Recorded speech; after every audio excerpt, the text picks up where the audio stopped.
All right, this person took a value of the weekend sale for your natal chart. So that's a big savings. I usually do that on a weekend. And this is one of the oldest natal charts. This almost goes back to when I used to do natal charts. So it's going to be interesting.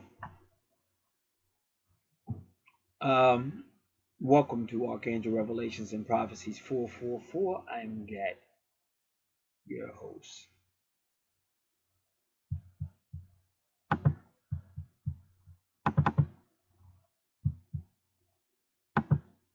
So let me just do a couple of things.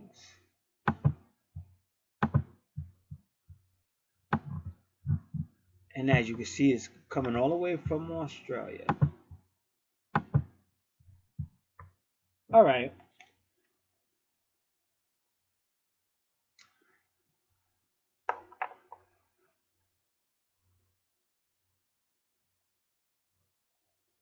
So the first house is in a 12th house sector, and that has a lot to do with soul journey.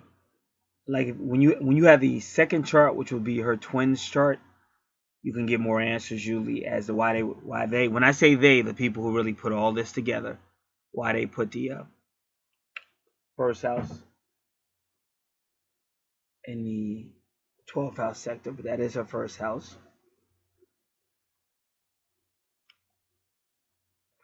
And you can already see it's going to be a lot of, you got Aries. But ironically, her first house, which is ruled by Aries, is Aries. So her natal chart is in sync with the universe. But the 12th house is supposed to be about karma, endings, subconscious, possibly dreams. But they made her 12th house her first house. So you can see what they're doing. They're putting it all there. It's going to be a lot of like finality, a lot of climaxes, a lot of intensity. And you see Mars and Aries. So this is going to be a lot of Mars Aries energy. And then it has Chiron retrograde, which means it's also in this area that she has pain that she hasn't healed from. So they're kind of trying to force her in her 12th house. They're trying to make her first house her 12th house to make her force the ending, the karma, to make her force the dark side coming out. And right now in America, it is a Jupiter in Scorpio. It may be the exact same way in Australia, which is Jupiter's about bringing out that darkness, making us face our shadow side. In America, everybody's coming out. You got women saying, listen, I was harassed. So all these women are coming out now. When I was 16, I was harassed. All these people come out. And one man, I'm not going to say his name, but he is a famous actor in America. And another man said, oh, he attempted to have sex with me when I was only 14. I was just a boy. And so the guy came out and said, oh, well, I'm a homosexual. Like, hey, nobody knew. But usually nowadays, almost everybody, I hate to say that, but it's just you would have to listen more to Real Life and Metaphysics, my other channel. And I know I'm much more realer over there. We got to deal with the realness of life too. We can't hide under a rock. You have to be prepared. Tonight's in America, maybe where you're at, tonight's the night where some kids come out and do damage to other people's property. And we have new kids here. I call them baby kids in the neighborhood. And as soon as they got here, they went wild. So you don't know what they're going to do tonight. So I have one other person who, for whatever reason, decides to park the car on the street. I said, don't park the car on the street tonight. You know what night it is. But we'll see. But see, what I'm saying is you warn them, but people still do what they want to do. And then if something did happen, and God forbid, I'll be in prayer about it, but God forbid something did happen, then they're going to be, oh, why, but you were warned. You already saw what they did, so you were warned not to leave your car there. Even you got statements from the township warning you, what night it is and telling people if you're not 18 or over, you got to be inside the house by 9 p.m. So life's like that. You're going to have warnings, and you don't want to climb under a rock because of the way it comes to you or stuff like that. You got to learn how to take in that information for your own benefit, because everything's not going to be a bowl of cherry and laughter. not all the time. I'm not saying everything has to be hard all every day and all that, but you got to be able to balance it out. So now, your first house is your personality, your mask as the world sees you. Your ascendant is where the sun was over the, I believe it's the equator when you were born. But let's make sure. It's either over the horizon or over the equator. I want to make sure.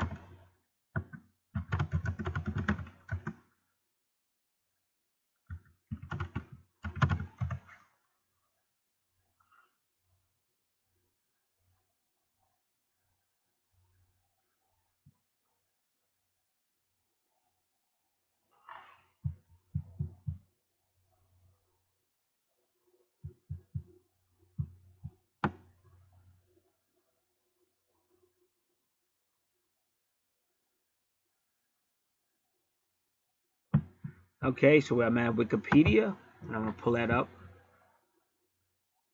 The ascendant is the zodiac sign and degree that is ascending on the eastern horizon at the specific time and location of an event. And in that case, it'll be the birth. Now, but they do say something about horizon. Now, I'll continue. Thus, astrologers believe that the ascendant signifies a person's awakening consciousness in the same way that the sun's appearance on the eastern horizon signifies the dawn of a new day.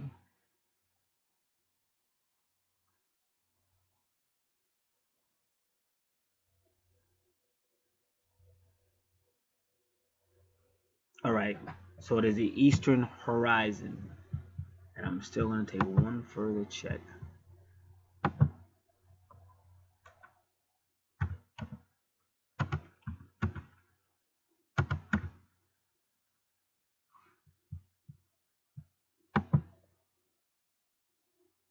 And they do have a such thing called a equatorial ascendant.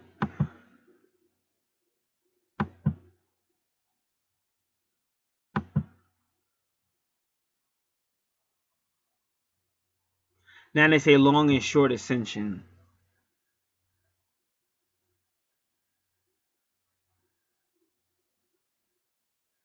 See, this is what it says. Because the Earth's axis is tilted relative to the ecliptic, the 12 signs do not take the same amount of time to cross the eastern horizon.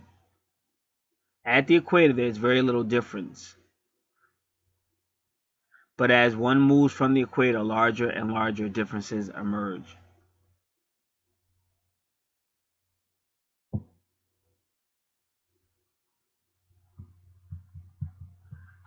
All right. So there is a connection between equator and horizon. So that's your ascendant. Now the reason why did I make that such a big deal? Because a lot of people think the ascendant is your mask or your personality, how people see you. It's not. So I want to give that definition. But the reason why they say that is because the ascendant will be in the first house sometimes. So they just go ascendant, yeah, that's your personality and how people see you. But the truth of the matter is the ascendant may not always be in your first house. In this case, it is. But you want to realize it's your first house that defines how other people see you or your mask.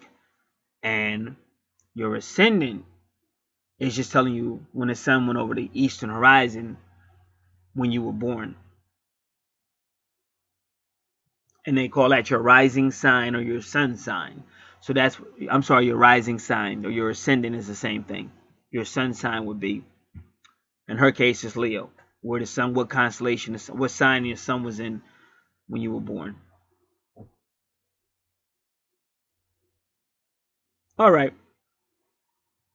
And whenever you see Chiron retrograde, this is an area, probably in a past life or in the past, that they had a wound that is going to be hard to heal. But sometimes when people are aware of it, it helps in the healing if they're aware of it. But sometimes, like, everybody's different. Like, everybody's not going to be like, you know, some people are more emotional, more feeling.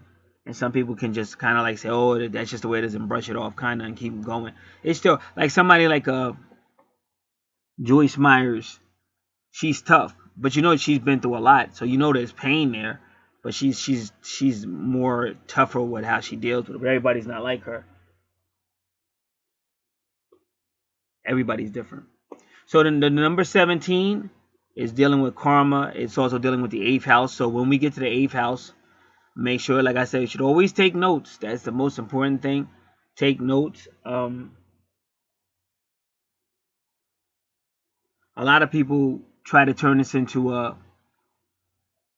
It's all right to be sociable, but the main thing you want to do is learn what's going on in your life. Learn what's in your chart. Because when you start to have life challenges, if you don't understand that, it's going to be harder to deal with your life challenges. And that's what happens when you turn it into social media. I mean, it's good for marketing, but for actually helping a person is not good. So that's why I never did that. I never turned it into social. I never turned this into marketing, even if it was a negative for me. But I'm glad. I'm so glad I did what I did. That's why I like when I make the decisions I make, because I can look back and say, no, I did the right thing. Because I wouldn't have felt good about that, just milking people.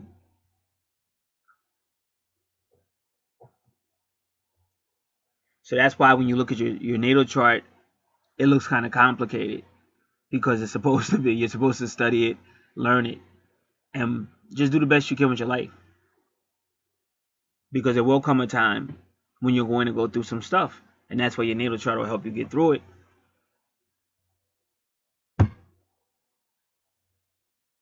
All right. So now, first thing we want is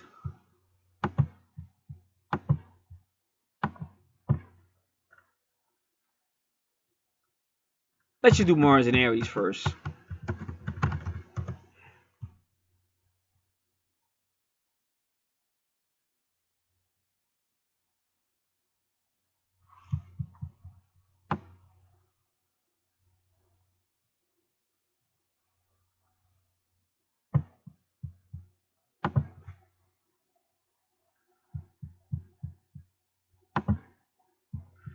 Okay, and again, now my duty, because this is a gift that God gave me, and my duty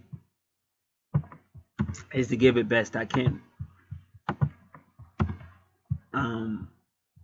Cause let's just look at the situation. Well, I'll do this.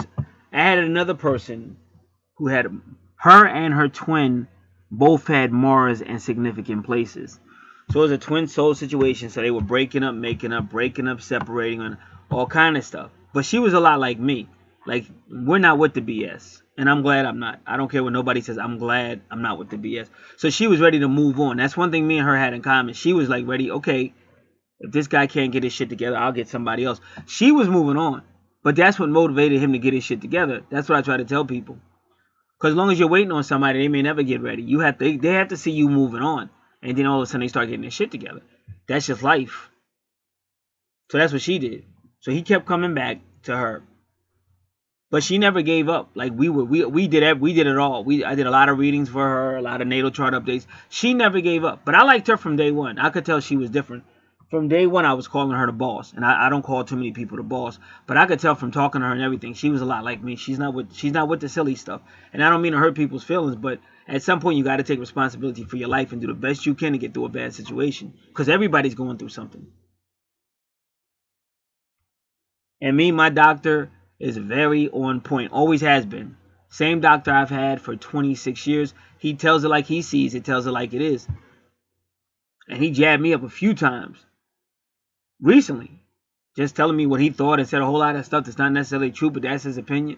But I still would rather have somebody shoot from the hips, even if I think they're wrong, than to have somebody smile in my face, or especially if you're milking me. Because I'm thinking, oh, this guy really cares and blah, blah. But no, you're just milking. And that's what you see. Not everybody on YouTube is doing that, but a lot of people on YouTube are just doing that. So I'd rather have somebody that's going to tell me the truth, shoot from the hips and stuff like that, because now I know what to prepare for.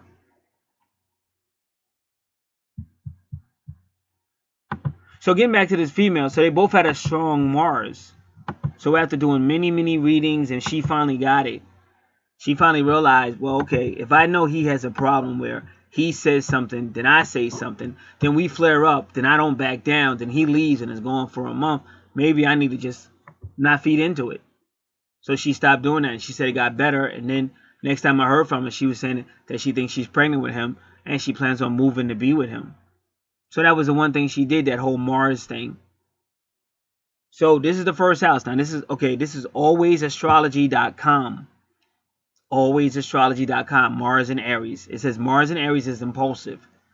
Their anger flares quickly but doesn't last long. They don't hold grudges or resentment. When they pay attention to their gut, they make good decisions and get things done quickly. They don't usually pay attention to anyone else's input. They are spontaneous. Mars in Aries is often ahead of everyone else. They get restless in life if life gets predictable. They like new, fresh ideas. Challenges are their cup of tea. They can be exciting in a relationship, but they move so fast it can be difficult to keep up. The tricky part with Aries Mars is to keep their enthusiasm going. Aries Mars is irritated when people beat around the bush and those who are slow to act. They can be rude and impatient. They may work best on their own, so no one holds them back. They don't like interference or opposition. Despite their natural leadership qualities, they can be demanding emotionally. They are daring and courageous, and if there are obstacles in their way, they only become more resolved at reaching their goal. The negative side of a Mars in Aries is they can lack discipline and patience. It may take them some hard knocks to learn self-control and humility. They can be openly aggressive and may be accident prone. On the good side, you always know where you stand with a Mars Aries or Aries Mars. Bold and daring, they may leave you in the dust while you're still trying to figure out what's going on. They are passionate in their goals, their life, and in love. They are not particularly affectionate and may be a bit selfish, but they are very energetic and playful. They are very physical, but can be impatient with their partner. They like to get right into the action instead of building up to the moment. They can be very emotional. Compromise is not their strong suit, and they can be very demanding in a relationship.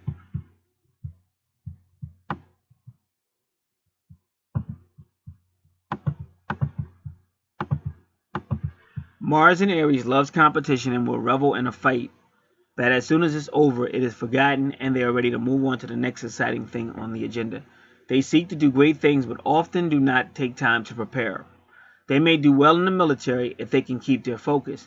They will give their all until they have no more to give. Fearless and brave, Mars in Aries rushes in where others fear to tread. Aries Mars has a strong libido. They enjoy the chase, but if their query gives in too easily, they can lose interest. They can like to take risks in relationships, like choosing a place they could get caught for making love. They enjoy games. They are exuberant and playful, which can make them a lot of fun, and they definitely have no trouble letting you know what their needs are. Mars and Aries may not be overly sensitive to their partner. They really aren't into the sensuous. They prefer to get into the action. Long-term relationships may be a bit of a challenge for a Mars Aries. That's wow. Wow. That's a lot. Not necessarily bad, but it is a lot.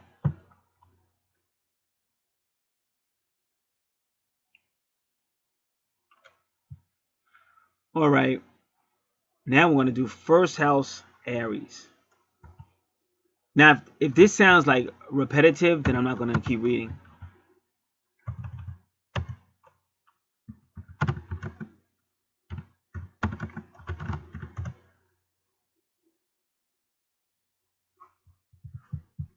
All right, this is astrologyclub.org.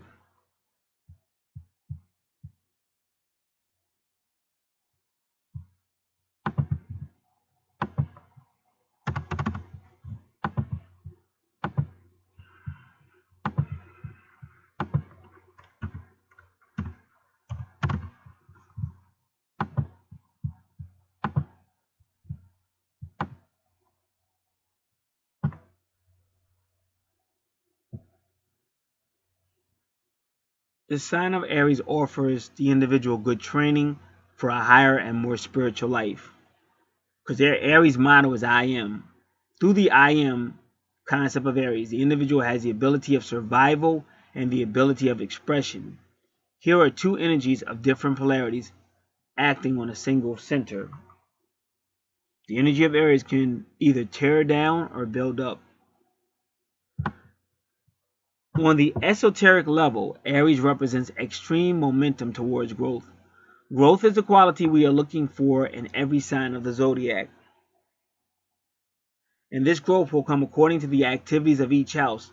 It is very interesting that on an esoteric level, the primitive, or what is known as the primordial desires or manifestation in life and the body, are represented through the Aries sign. This is why the I am is always involved with the ego. According to some esotericists, the ego of God is implied as being perverted here because the ego of God seeks manifestation, and in man the ego becomes perverted and self-centered, whereas the ego of God is to create and make manifest all things. Aries emphasizes the idea of self, the basic original structure of the individual, the will to be made manifest. Actually, the duality of Aries insofar as ego or I am. Where these two are concerned, we really speak about the ego of God and the ego of man. When speaking about reincarnation and karma, and that's why I was telling you about that 17. And remember, your first house is really in your 12th house, but your 12th house is about karma and endings and things going on in your subconscious and things you need to deal with. So that's why they put your first house in your 12th house. But it's still, once they did that, it did become your first house. But see, you have to be aware of what they did. So it is about looking at karma as well. So that's what they're going to look at now. This is still astrologyclub.org. The lesson involved here is the proper development of the I am. The I am is a form of a personality. The I am in the form of a personality is important because the personality is what the world sees of you. Because that's your mask. That's how the world sees you. How the world sees you as an individual. Because here is the way you are presenting yourself to the world. And some people don't mind. See, we go through different phases. Because like if you want to go back when you were younger. And I'm saying, when I say you, I mean all of us. I'm not just talking to this person. You might have been that chick. You know, and you were known for that. She's the one. She gets it done. She's not afraid of you. She'll run right up on you. She'll put you in your place. She's aggressive. She always takes the lead. She's the only person I saw shut that other person up. That other person's never been bullied by nobody, but she shut her up. So you were that person. But as you get older, you got to really see things maybe a little bit differently. Because it's not just age, but it's also spirituality. So the way I would have did a lot of stuff a long time ago, I don't do more. But I'm also a spiritual person. So I'm learning more and more. You got to pray and give God the opportunity to step in. Because it's a Bible scripture that says, had not the Lord been by our side, basically we would have been eliminated. And it's getting that bad. Because I don't know how it is like in the other countries. But over here, they really don't care too much about the elderly or those with disability. You better have somebody fighting for you. Because they really, the system's against them. And it's sad because they've been ripping these people off their whole life. If these people work their whole life, they shouldn't have to worry about this stuff. It should be as simple, really, as saying making a phone. Because they do everything. Let me just prove my point really quick. If you're an old person, you call and say, I'm old, blah, blah, blah, blah, I had a stroke and I don't have anybody. Blah, blah, blah. They're going to say some bureaucratic BS. Oh, well, you know, you need to do this, you need to do that. You better have all your paperwork because we can't do anything, blah, blah, blah. But owe them people some money. And you'll see the county sheriff's office knocking on your door in a matter of time. Probably within the week, if not sooner. So my point is they could send somebody to say, let's check this person out. Or they could have somebody whose job is to help these people. But they won't. And then they'll have the audacity of talking to you like you're the bad person. When you've worked all your life, so how could I possibly be the bad person? So this is what we have to deal with. But this is why I'm always telling people about the spiritual side. It's just common sense. It's not religious faith. It's not just preaching what I think and all that. It's common sense. You better have a higher deity helping you, because these people don't care about you. And the older you get, you begin to realize that you just can't jump into stuff and overtake things like you did when you were younger. So that's why, again, you get your natal charts, and that's why you want somebody who's helping you and telling you the truth. Because anybody can sit here and make you feel good and take your money, but you're going to have to deal with this at some point.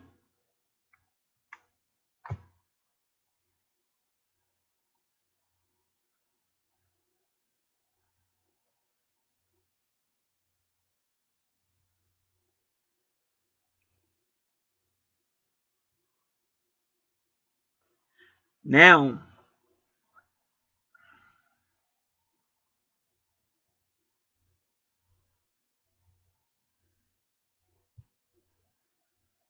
they say, of course, by thinking in terms of the duality or balance of the horoscope, the personality should always be functioning for polarity through concern and consideration for others. First house balanced by the 7th house. So let's just look at your 7th house real quick, but we may wait till we get there.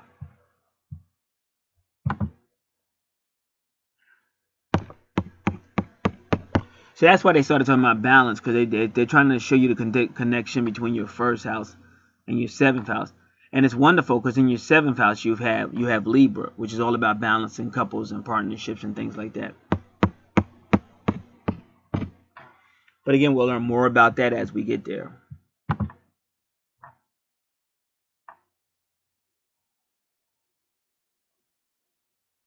So in a case like that, like a person does have problems, and the doctor knows that.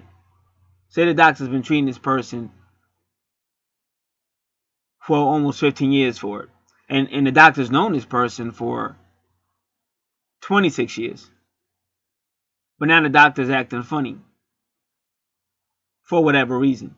So this person got nowhere to turn, and everywhere they do turn is more bureaucratic BS. So they go back to work, and then they fall out and have a heart attack or a stroke. So that's the world you're in. And even if you're working, if you try to tell the people I can't go on or whatever, everything's getting tight around me, they don't want to hear that all the time. Even if you find some sympathetic people to you, but they still don't want it, because business is business.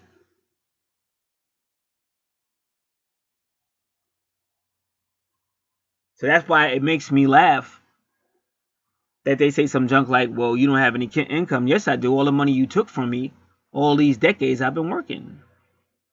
How do I not have income? So this is just a game being played, and it's a sad game. But again, that's why I teach the way I teach, because there will come a time when you have to deal with this. If you got some stuff going on in your life, you're going to have to deal with calling people. Oh, I got this going on in my life. I need help. But some people want to stay, they want to take what's really real, like the horoscope and your zodiac and your signs, your natal chart. That's probably one of the most realest things you're going to have on in this planet. So to turn that into some social media bubblegum or some marketing, it's a big mistake. And the people that are benefiting from it, they better hope they don't have to pay back these spirits and all these people that they're using or that are using them.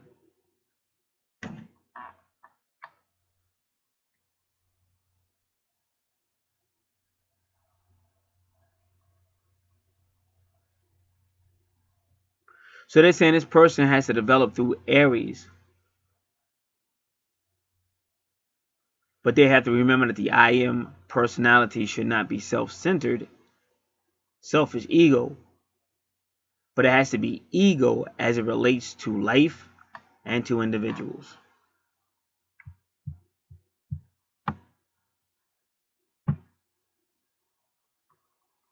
The karma that could be developed here is a improper use of the personality, perhaps to be too pushy, too aggressive, too domineering, and too impatient where others are concerned. And see, it's because that's what I'm trying to say. Like when we're younger, we might like that aggression. Oh, I'm a tough chick. I need a man that can deal with me and blah blah blah. But as we change, that may not work anymore. So these are things we just have to be mindful of. Aries has got to learn to step down from their throne. That's the best way to describe this. If Aries is on the first house, it will imply a double dose of karma, because Aries also begins the natural zodiac. And that's why as soon as I saw that 17, I told you it was karma. Not in a bad way. Not in a bad way. Like I said, we have to learn to just be able to take information. And I did it. I mean, I was hurt. Like, you all gotta understand, my doctor went in. Like, he was duking me up. I had to start standing up for myself, because this dude really was treating me like pure trash. And I'm at a very, like, I'm sick. Like, yo, dude. Trying to tell this dude. He just went off and shit. But like I said, I was like, but see, because I got God, so I could do it. That's why I be trying to teach people. I wish that more people listened. But they're not. The majority is not going to listen until it's too late. When they're caught up in a situation, then they're going to. And I get emails like that people tell me I should have listened to you. Or, I thought you were too extreme, but now I know. My whole agenda is to help people and tell you how life really goes. And believe that there can be good times as well. But don't just keep looking for good times. It's going to be good times, bad times, everything. You got to learn how to live life. That's life. Life is going to be good times, bad times, and everything. But your goal is you want to be able to go through it, no matter what happens. And that's why I kept telling people you have to have a spiritual foundation. That's just common sense. I didn't tell you where to go. I didn't say, hey, become this religion or this. I didn't tell you that. I just told you need to have a spiritual foundation. Because when the going gets tough, you're going to need that. Because you're going to start finding out that even people you thought were going to be there for you probably won't. And the reason why they're not going to be there for you because they got their own problems. And then a lot of people's hands are tied up in red tape and bureaucracy. And they don't want to extend something to you because they feel like they're going to get their hand bent. So they're trying to protect themselves. You best believe from the moment you pick up that phone and call somebody for help, they've already got all these tons of ways to try to protect themselves. Even if that means hurt you. Because they, like I said, they're looking at, hey, it's better them than me. So it says, so therefore the necessity is implied here for new beginnings. So your ascendant represents new beginnings where you're being told, I know you got a lot of Aries energy and a lot of Mars energy, but you're going to have to learn how to use that energy. You're going to have to learn to use the I am, the ego, collectively. And if it's relating to the 7th house, especially if you're in some type of partnership or relationship, and the 7th house is also law, because Libra is also law, and even legally.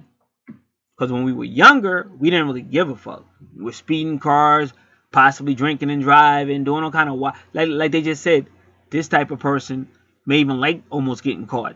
Doing crazy stuff. Maybe making out behind a police station. Crazy shit. And we've all done crazy shit. And we loved it back then. But now, we got to think more. Maybe we got kids. Maybe our health's not the best thing. Maybe we're a caregiver for a relative. Now we just can't do all this crazy stuff. And even a job, you got to be very careful because they have to know. And once, even though legally they're supposed to hire you anyway, because they're supposed to make reasonable accommodations for anyone with a disability. That's the law. But they're not enforcing that crap over here. And I know the system. I've known the system for over 40 years. At least 40 years. How it's gonna play out when you make that phone call and how the BS starts. Every now and then you might get a person that actually really helps you.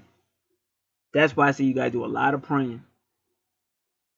But you are obligated to let people know that. So if anything does happen, you have to let them go right away. I'm sorry, I can't continue. And they'll be pissed off, but there's nothing you can do. Because like I said, really, if everybody was doing what they were supposed to, it's common sense. You shouldn't be working anyway if you got any type of health concerns. Now, what I'm saying to you is you could apply this in your life. Let's just say you got some aggression going on in your life or somebody around you that's aggressive. The same thing I'm applying to you about the health concern, you could apply it to aggression. But what happens is if I apply it to aggression, the person might say, oh, why is he talking about that? So I'm applying it to health concern so that the person doesn't feel a certain way, who's ever listening. But the bottom line is, if you got a situation going on and it's a lot of bureaucracy and they're not really going to help you, that means you got to really tap into that spiritual source that'll still help you. And that's why I have 3 channels. The spiritual channel is probably the best channel to go to. Open the channel up and start learning how to grow spiritually, or just find somebody on YouTube. That's the great thing about YouTube. And it's essential to have something like YouTube, because YouTube is an asset of so many people with so much knowledge. So you don't want to be walking around saying, well, I don't really have YouTube and all that. Because I would ask, okay, you don't have YouTube. Well, what sources are you using that are helping you through whatever you're going through? And if you don't have any answers, then I would honestly say, it's not that I'm being mean, but I would actually say to a person, what would you expect me to do?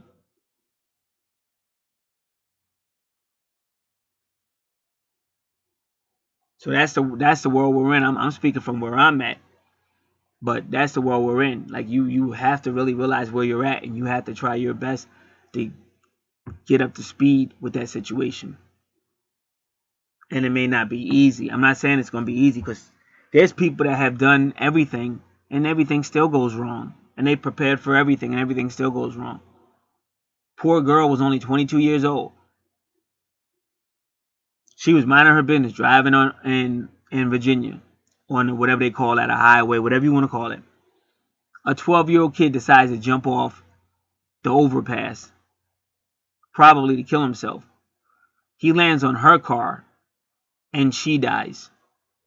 And she's only 22. And she was trying to get a job helping the depressed children.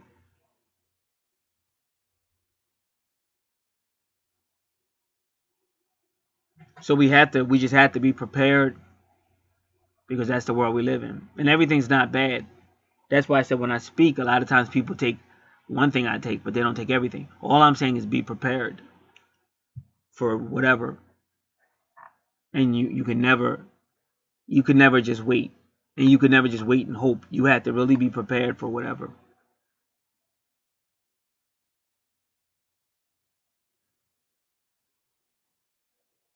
So it says Aries in the first house represents new beginnings, new year, the new life, the new planting of seeds. This is why Aries people are more aggressive. And this person has to develop a well-organized personality and be consistent in its expression.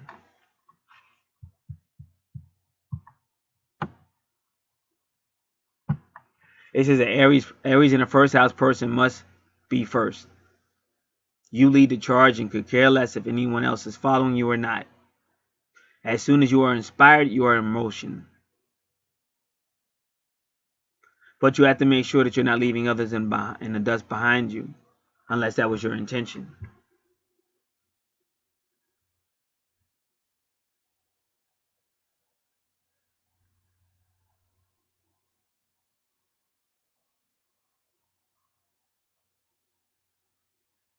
Be careful. This is you're a passionate person, but you must be careful not to let your passion get the better of you.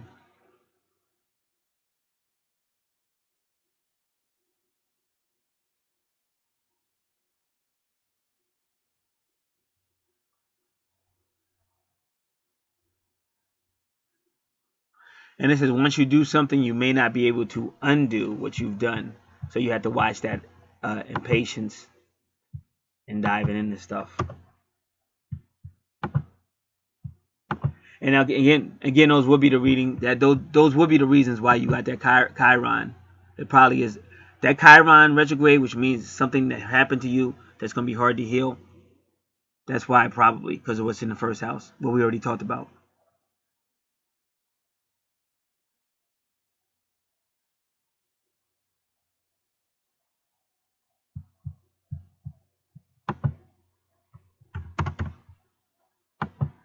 All right.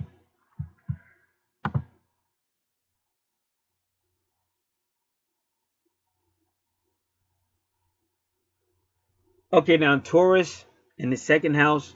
Taurus also rules the second house, just like Aries rules the first house. Taurus in the second house is all about it's finances and possessions. But Taurus also values things. So he's all about value. And of course, Taurus can be strong. Taurus can be sensual. And the second house is always connected to the eighth house. The second house is your money. The eighth house is other people's money. Now, Gemini in the third house, you see Saturn right there, and it's on the border. Right on the border. But Gemini in the third house, Gemini is all about multitasking. This is a very mental house, about the mind, communications, short distance travel, your siblings, younger education, creativity.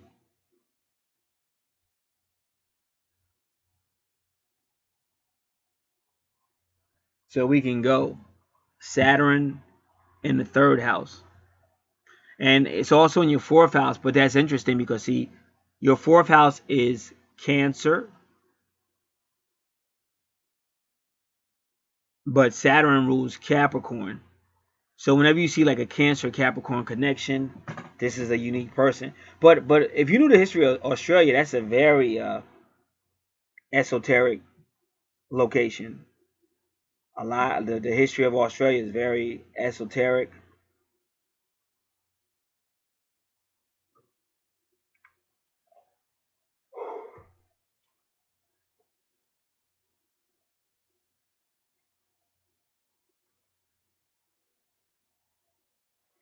All right, so let's do this. Let's just do Saturn in the third house. And now, so everybody understands, I don't have to go Saturn in Gemini because Gemini rules the third house. That's why I like this chart. All you have to do is go Saturn in the third house. It's the same thing as saying Saturn in Gemini.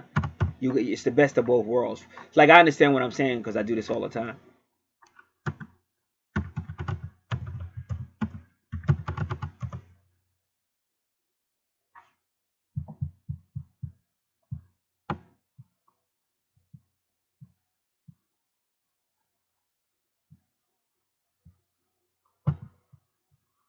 Okay, let's do it again. I want to say Saturn in third house. That's what I think I meant to say. Virgo.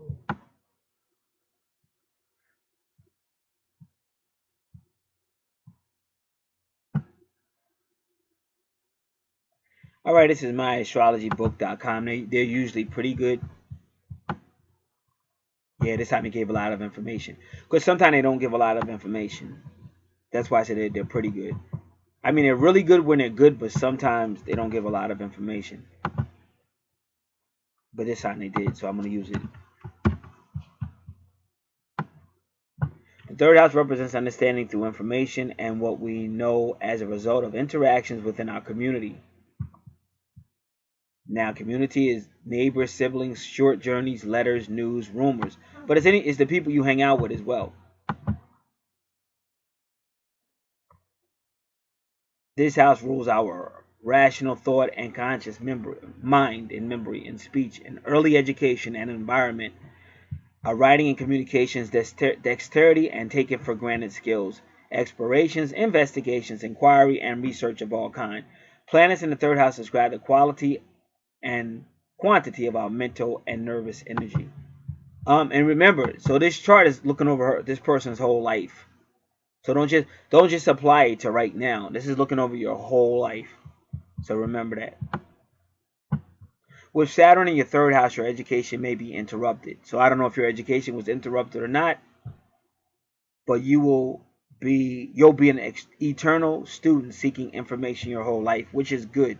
Especially at this point in your life, what you're doing is good. You got to really get more with the what I'm doing, the metaphysics and stuff like that. I know that for a fact. This person I know, like I'm known for a while. We go way back. And what happens is same thing going on with me. There's light energy and there's dark energy, but all of it is designed for your progress. But what happens is we get caught up in the dark energy. Oh, this happened to me, or that happened to me, or why, or we get caught up like I want to go get drunk. Fuck it, I'm getting high. I'm sick of this.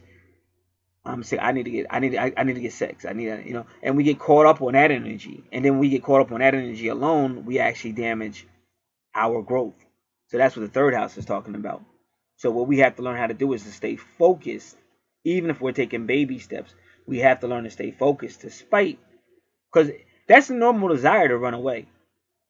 It's a normal desire, but Guys like me are always going to tell you that's the worst mistake you can make, because you can't run from yourself, and this is in your natal chart, and this is the destiny that has to be faced one way or another. So they say this person, Saturn in the third house, will have good concentration, mental depth, and intellectual self-discipline. You will make an excellent researcher or scientist. There may a tendency to stick to the familiar due to an unconscious fear of the unknown. And that's why they put everything in your 12th house and made it your first house, because they really want you to deal with your unconscious or your subconscious mind in this life. Watch out for depression. Like I said, the woe is me. And don't get me wrong. Like I said, I talk the way I talk, and people might not like it. But see, I've been beat. I've been beaten within an inch of my life. So I know what it's like when somebody's telling me, oh, somebody beat me. Oh, yeah, I know how that could be, because I've been beaten within an inch of my life. And I came up in a period of time where even when you went outside, you were getting jumped.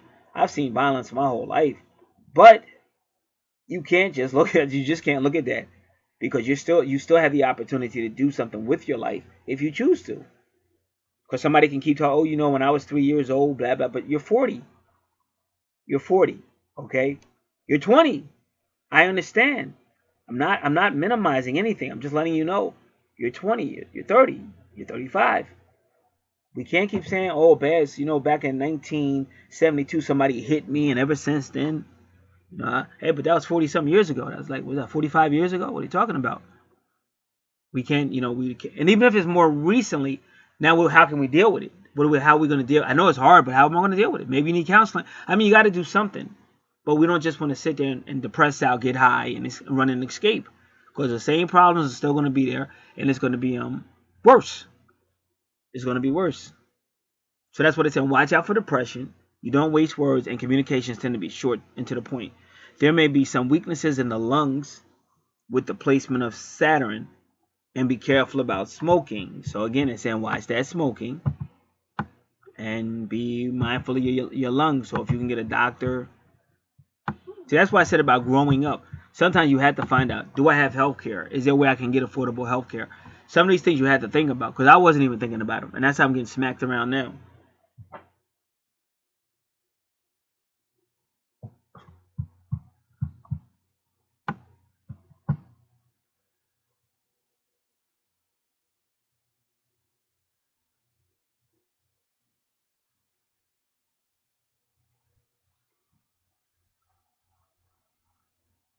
All right, I'm just reading this.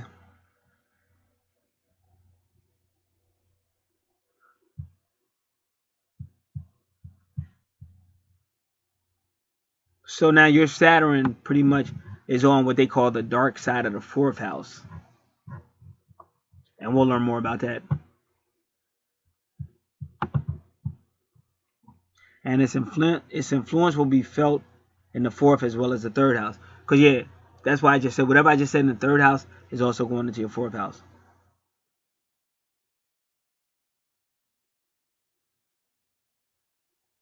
All right, but we're getting ready to talk about that right now.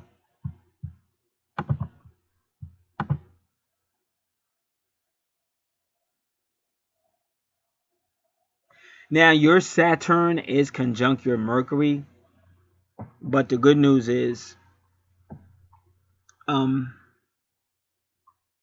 it's not as close as it could be. But just to make it really simple, so this person, like I said, they're going to tell her like it is, and they kind of know how to hold things down. And I said, I remember saying that. But like in the family, they're kind of the person that kind of tells it like it is and kind of holds it down. But that Saturn in the 4th house also can be a male figure. So I don't know what happened between you and your dad, but see, that's a male figure. See, in your 4th house is supposed to be the moon in Cancer or Imam Coeli. But Imam Coeli is whoever played a motherly role to you when you were growing up. So when you see Saturn there may have been some issues with the dad. The dad may have been somewhat of when I say strict, like, things had to be a certain way, or there may have been issues with the mom, and the dad kind of had to take that role as well. These are all possibilities when you see that Saturn in the 4th house. And it's actually playing into whatever I said about the 3rd house. And it's going into your 4th house.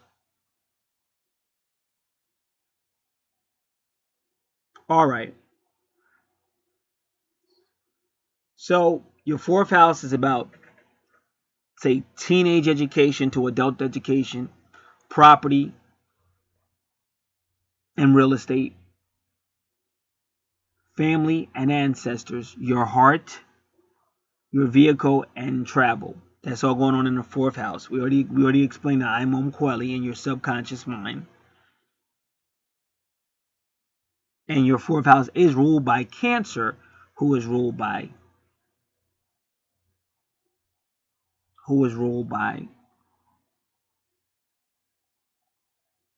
the moon. And this is all feminine energy. So the first thing you want to look at is Mercury and Cancer. Now ironically, your Mercury is 22 degrees. That's the twin flame number. But it's also 53. And 53 is another number they use for Mother Mary, believe it or not. The 5 and the 3 and the 3 and the 5, that's another for Mother Mary. All right, so we want Mercury in the fourth house.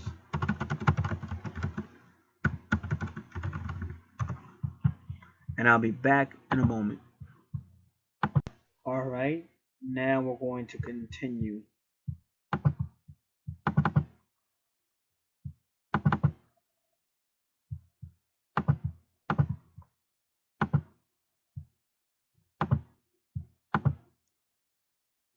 We're going to look at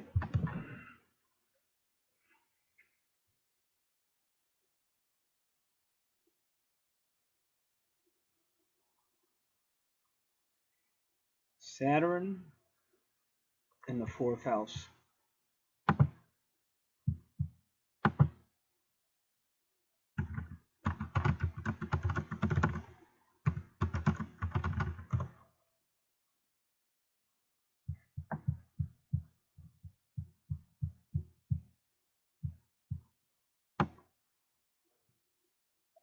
Oh yeah, I want to advise you. You might want to look more into like Hindu, India interpretations as well, because almost every time I put your houses in your arrangements, like India Hindu websites always come up. The only reason why I use them, but not as much, because they can be very harsh. They'll tell you, oh, your father was a this. You're experiencing this because you didn't obey your mother and blah blah. So since it's just not enough proof of that, I can't use it. Okay, so we're gonna go back to myastrologybook.com, and they're talking a lot about the subconscious. This is always going to take you back to your eighth house.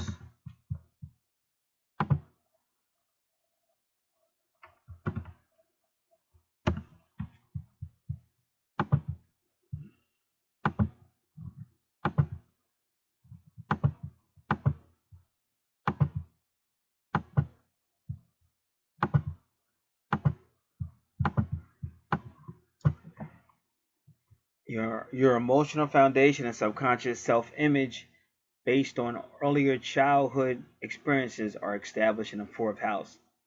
The way we feel about ourselves is conditioned by our experience of our parents or significant others, acceptance or rejections of us as we were growing up.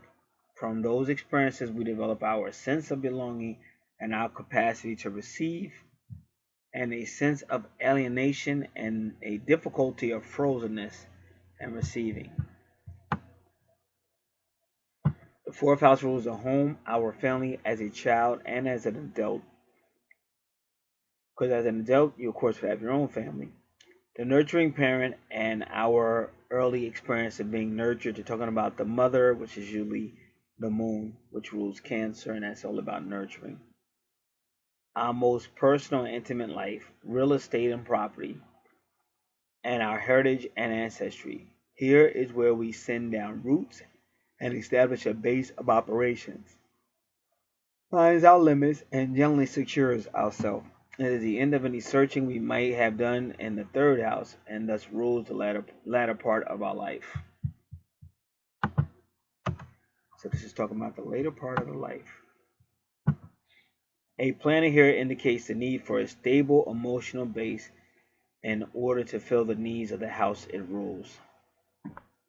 The more planets in this house, the more one tends to be subjective, personal, private, or introverted. The test with Saturn in the fourth house is one of fear that manifests as an emotional contraction that can appear to be selfishness. This can be overcome by shining light on the source from which your fear came. So far your natal chart is strongly about things going on in your subconscious mind, about fear, and possibly some of that has to do with past life situations or when you were young and younger in life. This then in turn will result in your coming out of your shell and giving more freely of yourself. There's pride in one's heritage and family, and often responsibilities and duties where the family is concerned. You may be asked to carry on the family tradition.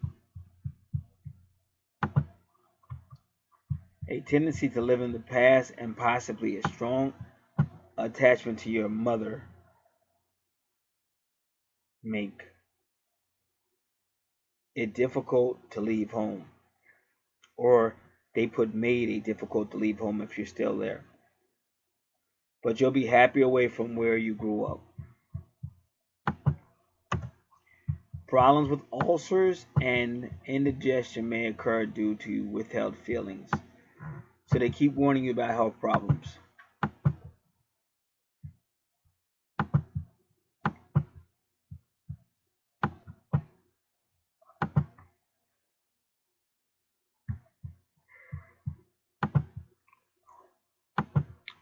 You have simple needs regarding home and surroundings.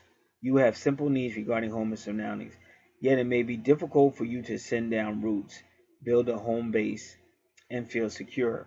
Land and real estate, however, are good investments.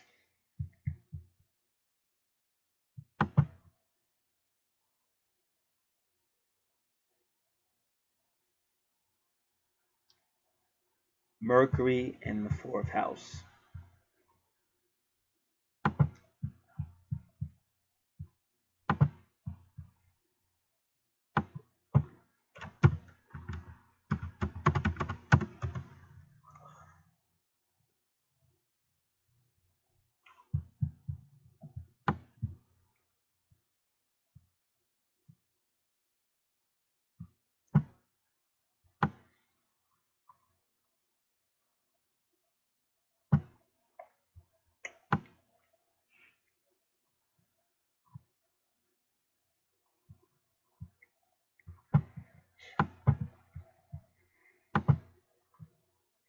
So you gotta really think about your life and see if you've had any connections to Hindu or India or people from those areas or bloodline, because those are a lot of the websites that are coming up are all. And that's for almost everyone in your house takes me to Indian websites, and it doesn't happen that often.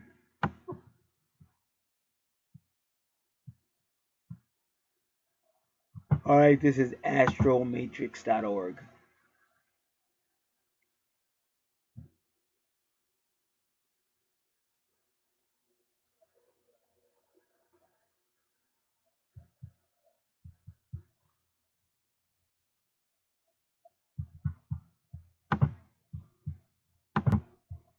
All right.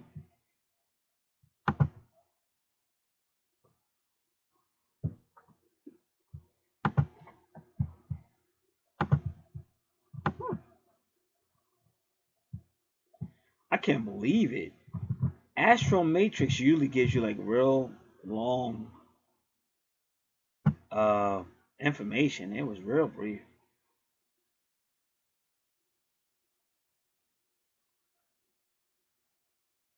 The Mercury person, the Mercury person's ideas are likely to influence the way the fourth house person handles domestic and family affairs.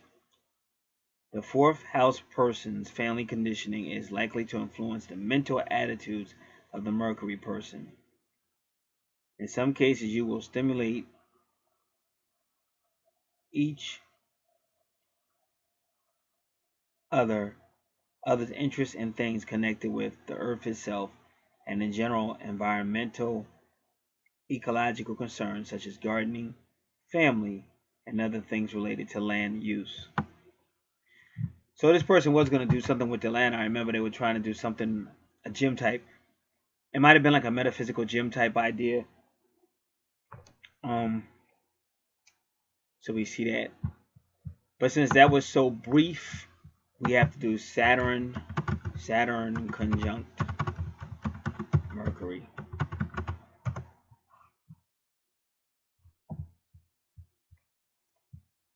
Now this is Astro Matrix again.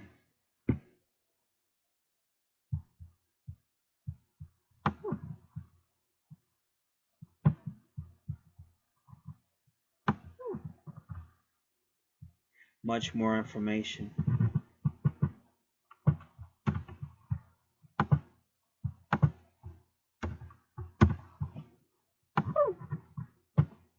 The conjunction of Mercury to Saturn shows that you are responsible, contemplative, and serious, partly because of your early training. You solve problems logically and waste little time with superficial matters. A veritable storehouse of information, you extract something meaningful from every experience. You are a good listener and cautious about voicing your own opinions in conversations.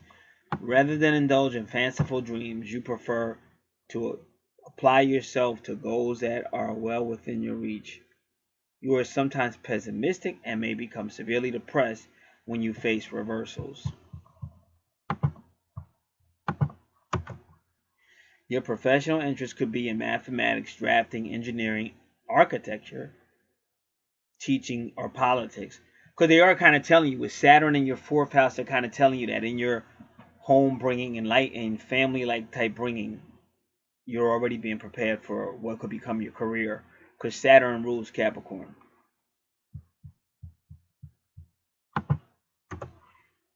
In fact, there is a wide range of occupations in which you could be successful. However, you will lose interest in your job if it doesn't make demands on your talents.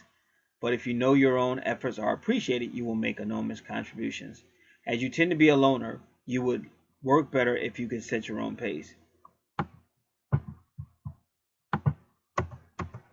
Generally, you would rather work alone because you are irritated by distractions from associates. Your employer will always get his money's worth because you are honest and sincere and insist on fulfilling your part of the contract. You don't expect to get something for nothing. Though you are intellectually capable and reasonably ambitious, recognition on your abilities may be delayed or overshadowed by your gregarious competitors.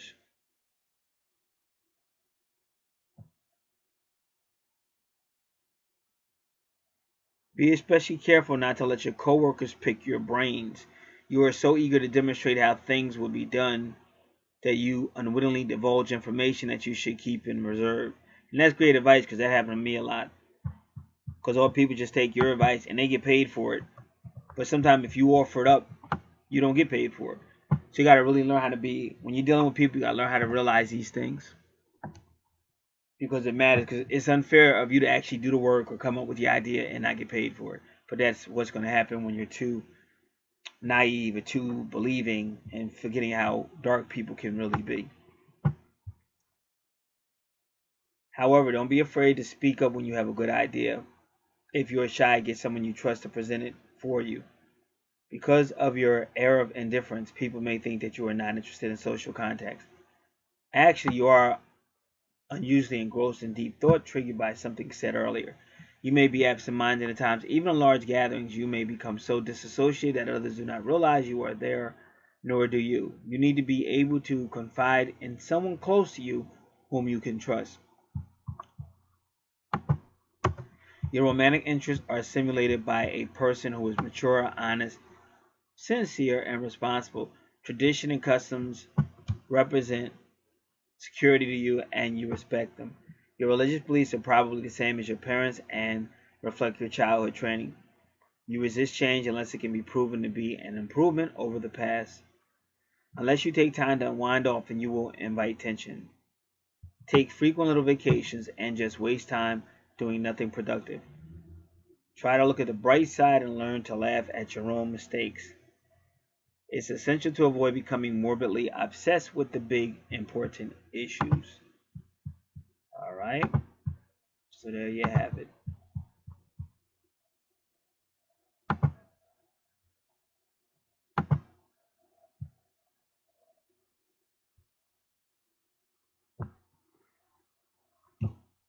All right, fifth house ruled by Leo, and you have Leo there. Leo's all about fun, children, childlike ways, childbearing, creativity, anything fun, traveling, romance. More like it's the early stage of love, not necessarily commitment and seriousness, but fun and things of that nature. What we really want to see is Vesta and Leo.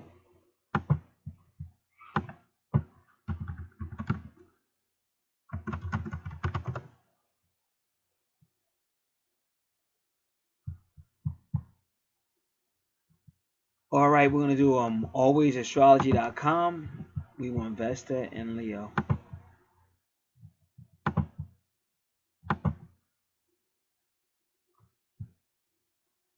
So you work very well on creative, original ideas. They are artistic. They have a passion for self-expression. They are full of enthusiasm and love. They can be egotistical if they are not loved. They are natural romantic. They may refuse to consider the opinions of others. They may become zealous, like the zeal for God's house, or zealous. They may have a talent for focusing on the creative or dramatic sides of any circumstance. They are proud and are always willing to give from the heart. Okay, that was alwaysastrology.com, but we're also going to do bobmarkastrology.com.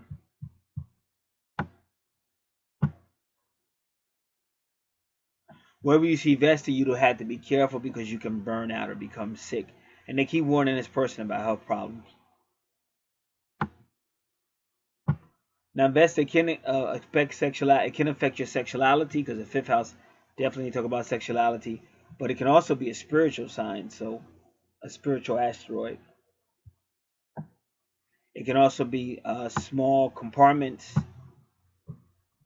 but also can be heater, furnaces, and things like that in your house. That's in a fifth house. Romance can be hot and heavy, but then you simply have to take a break. So you have to get away sometimes to recharge yourself, or you're going to get sick. The fifth house also rules children, sports, games, creativity, gambling, speculation, hobbies, any activity that is fun.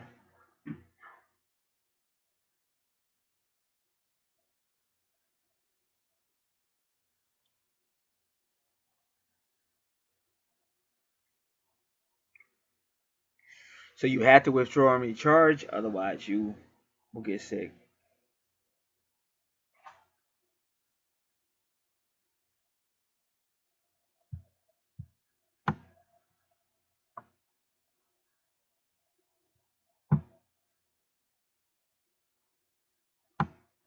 Vesta helps you focus on the dramatic or creative side of any situation.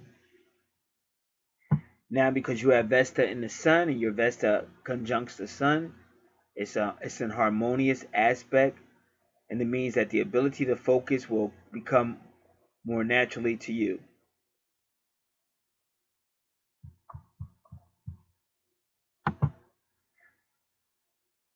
And that is your fifth house.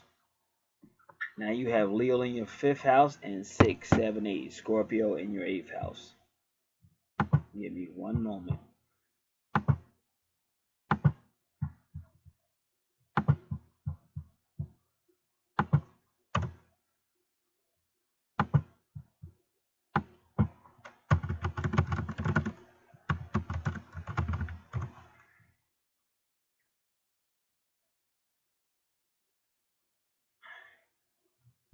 Let's do it again.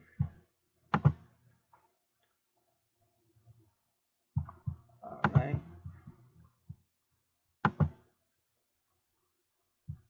Come on, man.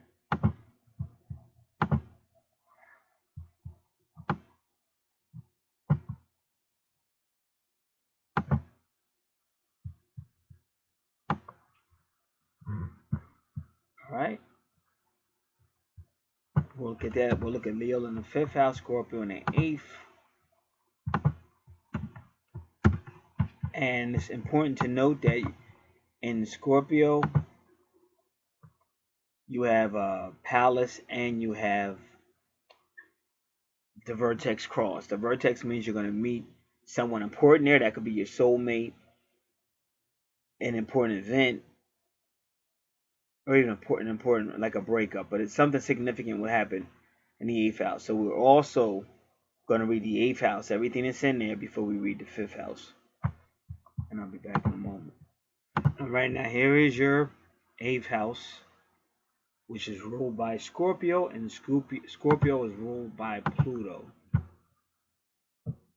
The 8th house deals with secrets, mysteries, esoteric knowledge, forbidden knowledge, hidden knowledge, obsessions, addictions, power struggles, abuse, greed, lust, compulsive behavior, stalking, intense, watery emotions, arguments, debates, taunting, revenge, intensity, psychic abilities, great transformation, high sexuality, doubt, taxes, IRS, legal matters, court, law breaking, shared resources, inheritance, finances, business, karma, other people's money, the soul, reincarnation, afterlife, birth, death, resurrection, rebirth, regeneration, rejuvenation, animalistic behavior, freaky, down and dirty behaviors, psychological situations, studies, research, knowledge. Give me a second to use my cursor. Forbidden knowledge, investigations, investigators, managers, addictions, drugs, alcoholism, other worlds, creepy crawlies, other dimensions, science, higher sciences, alchemy, metaphysics, sacred geometry, things that are forbidden, taboo, astrology, knowledge, hidden knowledge, aliens, higher life, astral planning, telekinesis, telepathy, dreams, interpretations, animals, enemies, Halloween, the divine womb, deities, tarot cards, higher thoughts, inheritances, loans, banking, animals, pregnancy, woman's body, karma, business, and finances. The 8th house rules other people's money and transformations. Other people's money can mean debt, taxes, inheritances, joint finances, spouse, partner, and loans. The 8th house is on an axis with the 2nd house, exact opposite of the 8th house, and is an axis of money. The 2nd house is your money, the 8th house is other people's money. Transformations can be mental, emotional, physically it can be sex, the start of life, pregnancy, process of life, and major transformation to a woman's body, and death, both literally and or figuratively. The more serious side of life and deep thought are very 8th house. The 8th house also tends to be misunderstood a bit as depressing. The 8th house is one of the 3 relationship houses. The 5th house is love, 7th house commitment, 8th house is sex. So because you have that vertex there, you're going to meet sometime, you're going to have some type of soul situation in regard to what those things I said. Could be a soulmate. It could be a twin soul. Maybe not. A soulmate is anybody in your soul family, your soul group. But your twin soul, that's the 8th piece of the pizza. Cut in half. 2 bodies, 1 soul. That's you can only have 1 soul, twin soul. But you can have a lot of soulmates. Anybody in your soul group, soul family could be a soulmate. Soul family, soulmate, things like that. And for whatever reason, there's always going to be people you're closer to than others. So now you want Palace in the 8th house.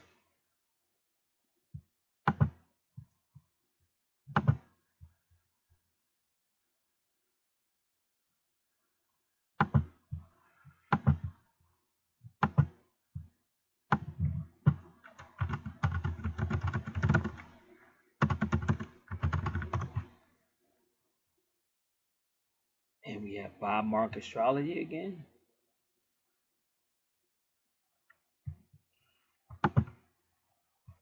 I'm just gonna look around a little bit.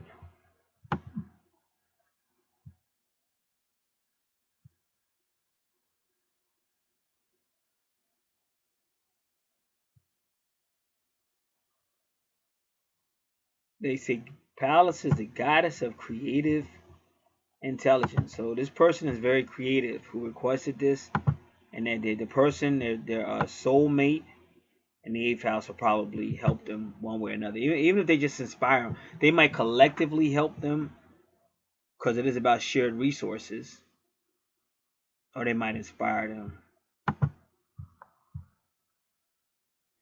Pallas will help you recognize patterns to arrange and or rearrange things.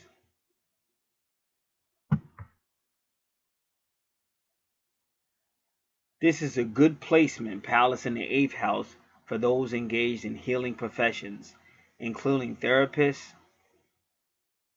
because the eighth house rules rehabilitation. It is also favorable for those who manage other people's money. The second house rules your values. The eighth house, which is opposite, rules the values of the group to which you belong. Pallas in the eighth house increases the chance that the patterns you see may change those group values.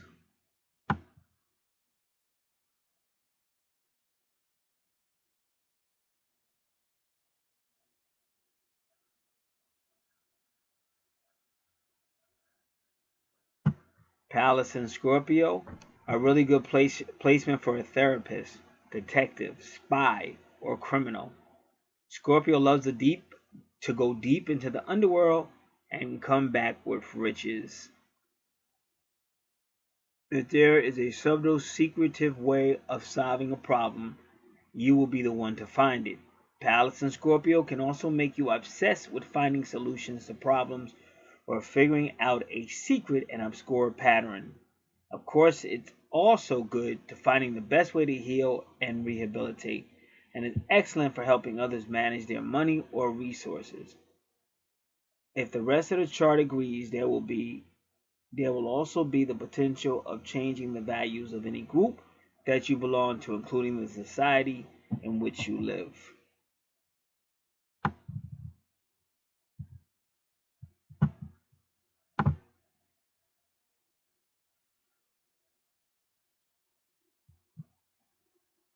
So now you want to do Pallas and the vertex.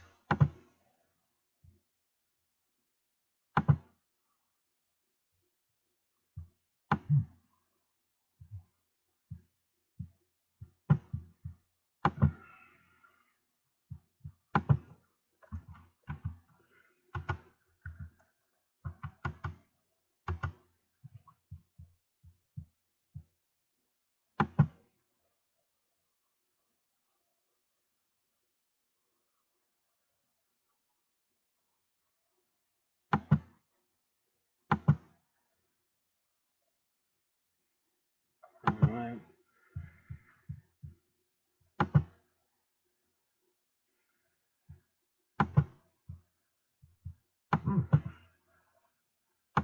Pallas conjunct vertex.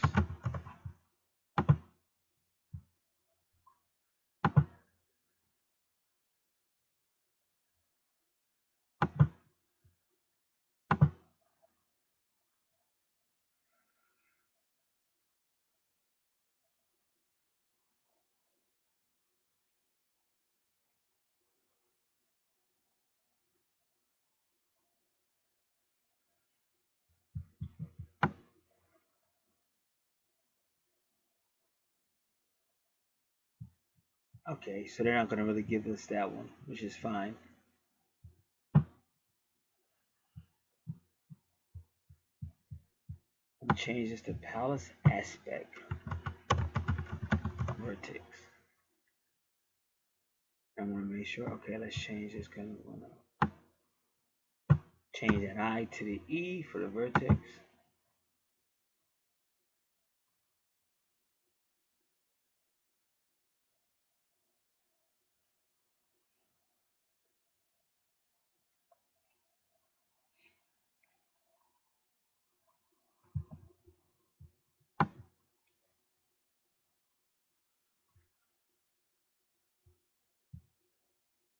Alright.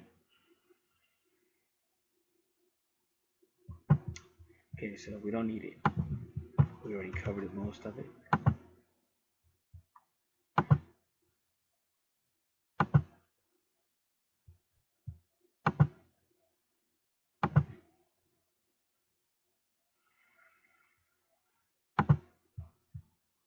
Now we're going back to the 5th house with Leo. Leo in your 5th house, love, sex, dating will be pursued in a more playful, flamboyant approach. Leo in the 5th house signals a true romantic, someone who will experience love and sex as a passion and escapade to be enjoyed to the fullest. A dating relationship will be viewed as a grand affair, and if this is a sign on your 5th house, which it is, then you truly are in love with love. Leo in the 5th house will feel a great sense of pride in their sexual prowess and will enjoy being complimented as a lover. If Leo is a sign in your 5th house, you'll give love with open arm, open heart, and show your partner exceptional warmth and vitality. Leo rules the heart, and in the 5th house, yours is larger than life. So if you got Leo in the 5th house on your chart, you have Scorpio in your 8th house.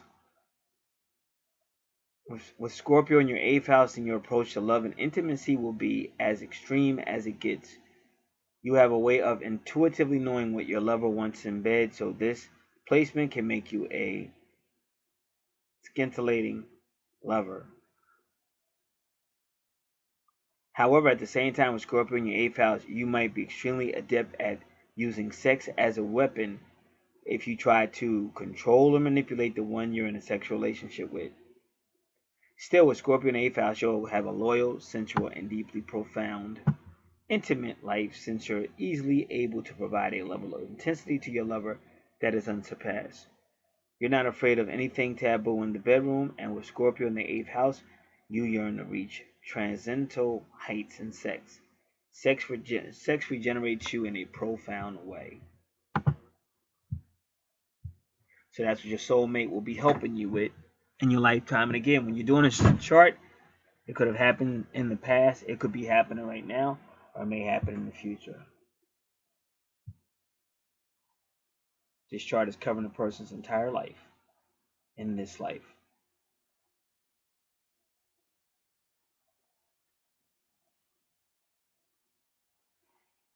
Okay, the 6th house is ruled by Virgo. It's all about health, home,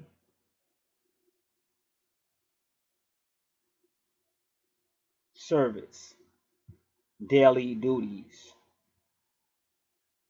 You can even say exercising. Small children, small animals. Subordinates or the people that co-workers. Now, the moon is already nurturing. It's motherly and nurturing, and it deals again can make a person psychic, but it deals with your subconscious as well. And with Venus there, and Venus is love, beauty, finance, diplomacy, forgiveness. So she's bringing all this into a health or a home or a service environment. When it comes to the home, she's very loving, caring, stylish, cultural, very nurturing, very healing, very motherly in the home environment. But the funny thing was, but in the family environment, she was more. See, that Saturn is really giving me more of a masculine energy, and I already discussed that when we were in the 4th house.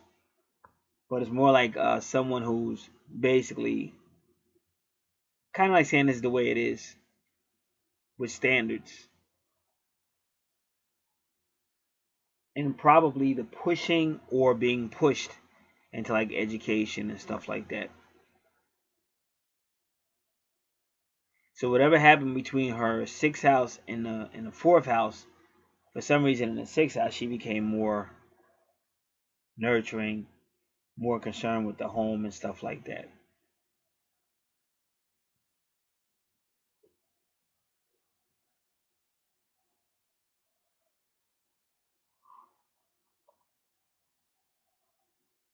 7 takes you into the relationship. Libra's all about, and the 7th house is all about partnerships, relationships, couples, contracts, laws, open enemies.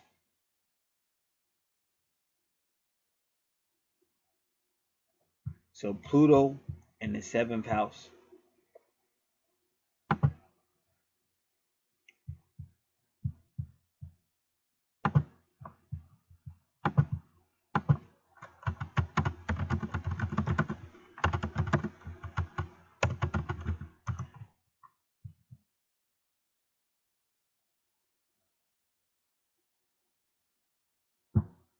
All right, Pluto in the 7th house. This is myastrologybook.com.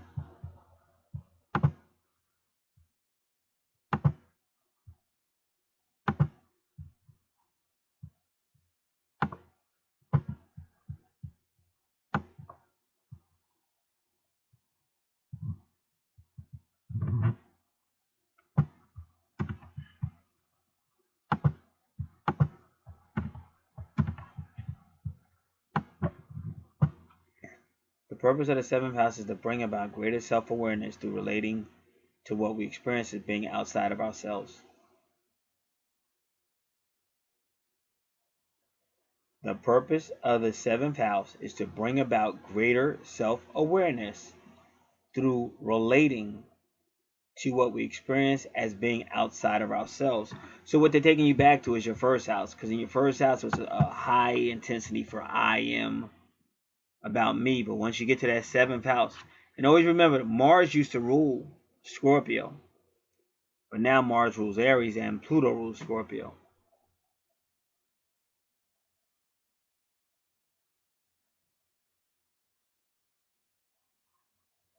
So the person in your 7th house that you'll be in some type of relationship with, whether it's serious business or whatever type of relationship it is, contract, or whatever it is, but that person is actually going to help you have a greater self-awareness of yourself. This may be energy within us that we have rejected out of fear or to experience it more objectively or externally. This is called projection, and we seek projected parts of ourselves in our intimate relationships. With Pluto in the 7th house,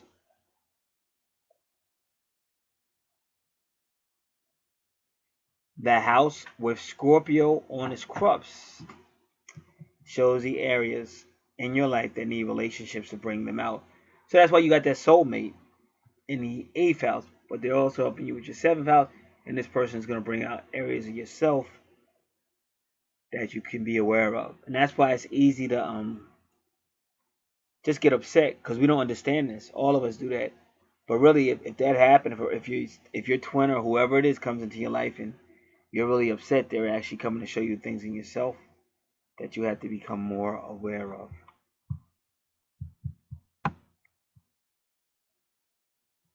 Pluto is a planet of sex, power, and evolution.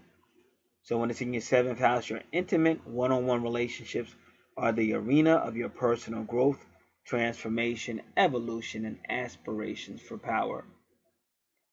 How this manifests in your life depends on how Pluto aspects planets and angles in your chart, and on what house Scorpio rules in your horoscope, which is the 8th house, also ruled by Scorpio, which is also ruled by Pluto.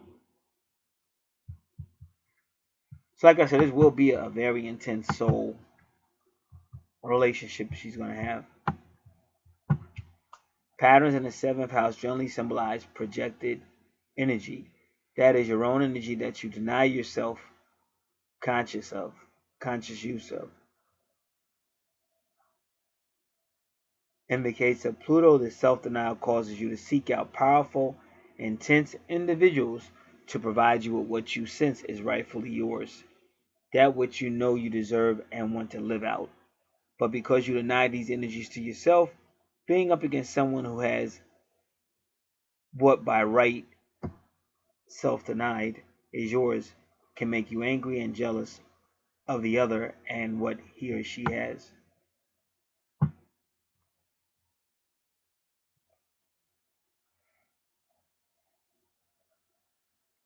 Your intimate relationships may therefore serve in part as a battleground with many power struggles, sudden changes, and that's what Uranus really is. You see that Uranus right there, sudden changes and endings.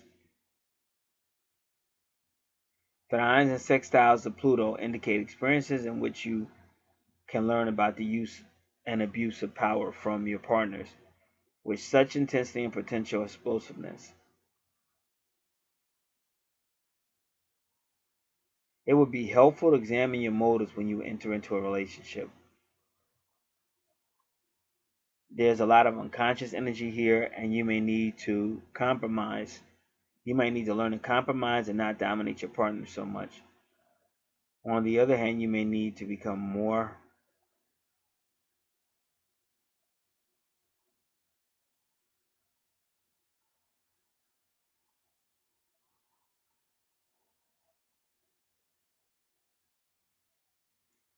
All right.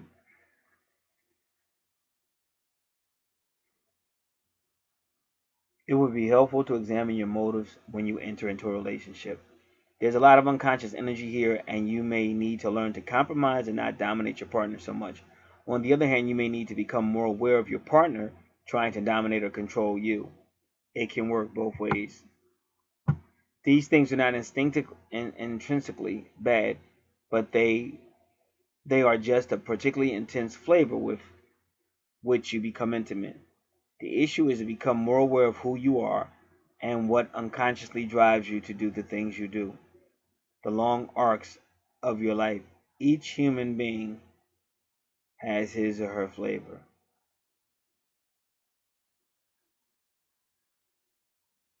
It is important to get to know your own.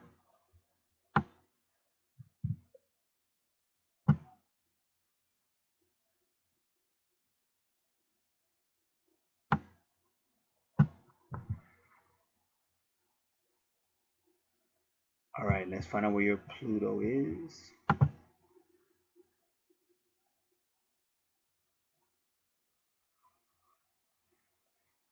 Not real close to your, but even because it rules it, it's still going to be close anyway because Pluto rules Scorpio.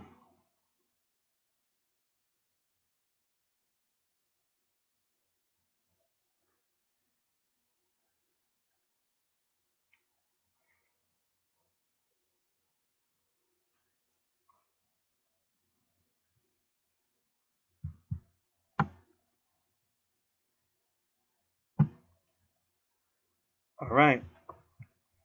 So now let's just do Pluto conjunct Uranus.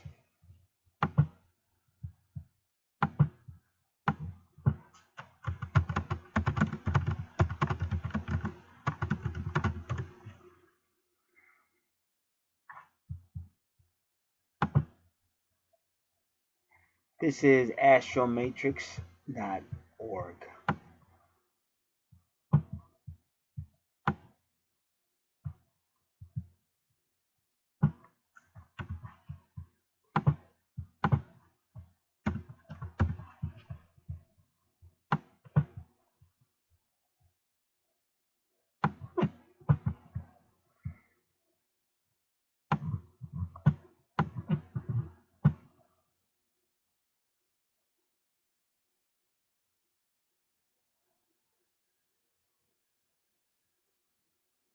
All right. Uranus represents our intuitive ability to spur invention. It is associated with progressiveness, objectivity, ingenuity, and revolution. It is forever looking ahead and shuns tradition and instead celebrates originality and change.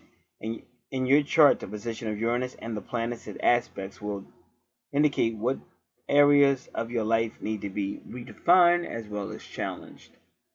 If barely aspected, it could indicate instability or denial of responsibility. Uranus conjunct Pluto.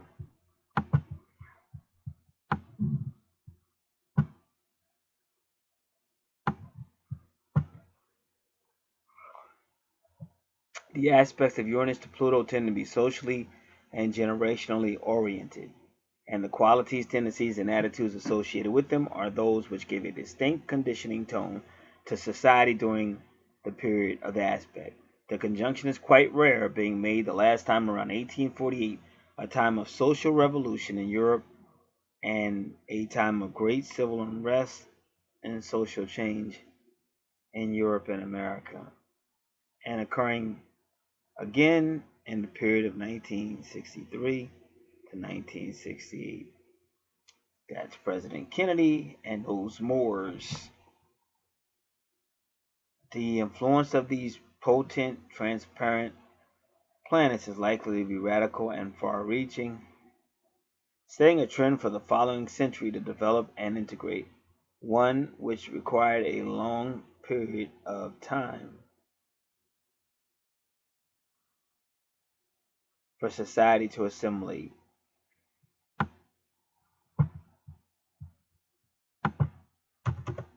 In that sense, the influence is worldwide, in the period in which the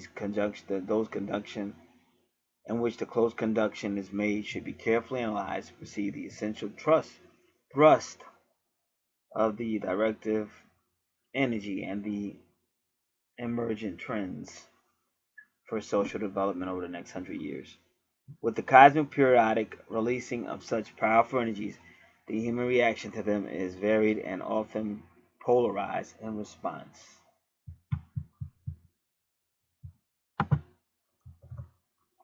These reveal the interface between the individual life and the collective life of the individual life and the collective life of society.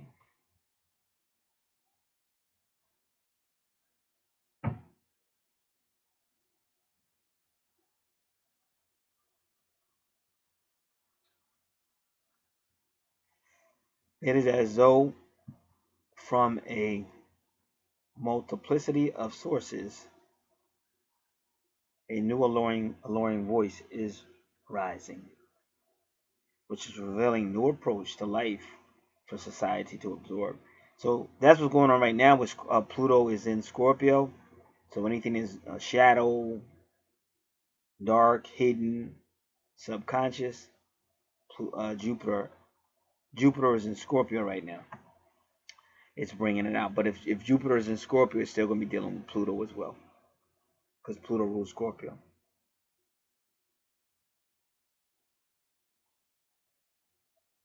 Certain individual responds enthusiastically to this new siren call, embracing the new way, and begin to group together as an influential minority within their own society. They can then reflect on these ideas, impregnate society with them, and act as transmitters of change.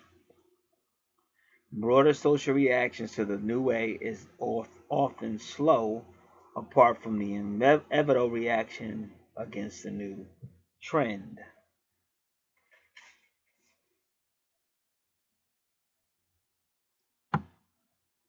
And often society attempts to use the power of its established structures to resist what happens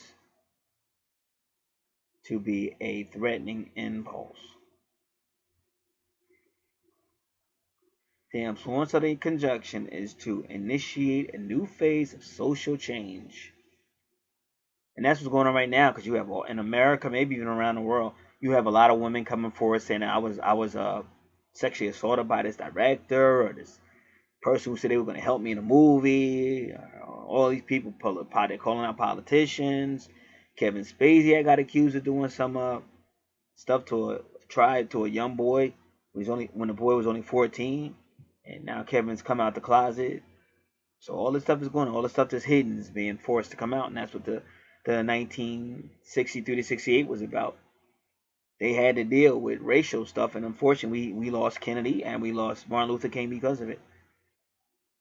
Remember, like I said, death. But through that death became what? Rebirth. A new way of looking at things. That's the 8th house. That's Scorpio. The 8th house ruled by Pluto. And when you see Jupiter and Scorpio, because I just did a video on that, when you see Jupiter and Scorpio, it's also the financial institutions are going to come under scrutiny. And that's what happened In the 2008 election, that new administration came in and they were gung-ho going against the financial institutions and going against the auto manufacturers and everything. So they were kind of taking on the status quo, and that's what Uranus does. Uranus takes on the status quo. Uranus and Saturn don't get along. Saturn likes to make standards and status quos and regulations, but Uranus is going to put it to the test. So in the 7th house, this person is deeply involved with shaking things up. In those areas I said that it's 7th house, but because Pluto's there, it's also 8th house as well.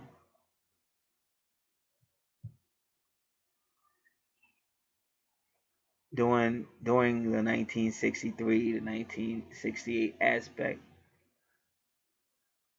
it is that of a revolutionary new spirit in the air, extolling the virtues of individual rights and freedoms, stimulating the need for the transformation of the existing social establishment and the breakdown of outdated and limiting social and national. Give me a moment. Attitudes and ingrained patterns of thinking. For those who were and still are attuned and receptive to the visionary energy, there is a personal feeling of involvement in a vast process of evolutionary development occurring on Earth, a feeling that their individual life is intimately linked with a vast plan slowly unfolding into manifestation, and that their lives are guided by such greater consciousness, participants in a planetary drama.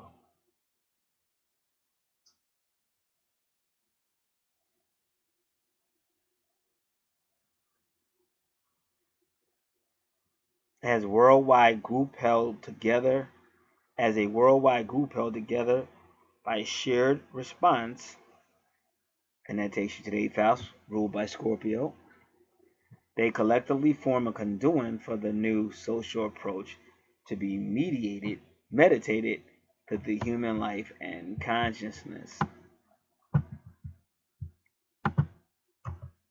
Some reflect this in a more conscious manner by seeking to manifest the overshadowing energy via deliberate meditation or occult rituals.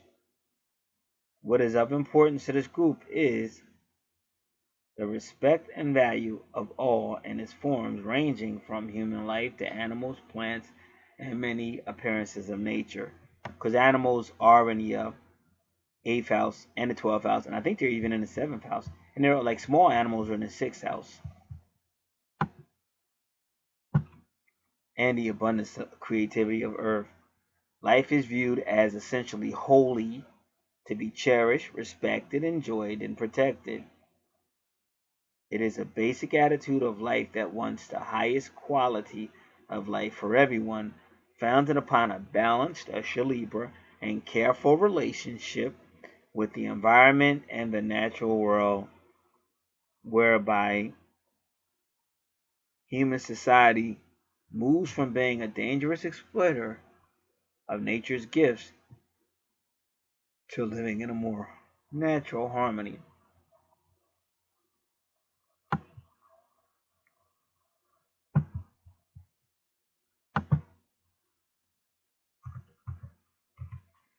Individually, there is a need to develop as a unique person, free to live and express oneself within the peaceful, cooperative coexistence. See, because Aries, the first house, was all about I am, me. But that 7th house is forcing them to learn how to, yeah, you can be you, but you also have to be able to deal with the people and the things going on around you. So that's the whole purpose of that 7th house and the way it's set up. To learn how to unfold innate potentiality without it infringing on the rights of others. Some 20 years after the close conjunction, the attitudes released in the world at this time were still serving as necessary social direction, and many pressure groups have been formed to further the progress of such causes. The succeeding century needs to be more. So let me see what he said. The succeeding century needs to see more development of the benefit of mankind. So that's a whole lot of stuff, but very important. All right.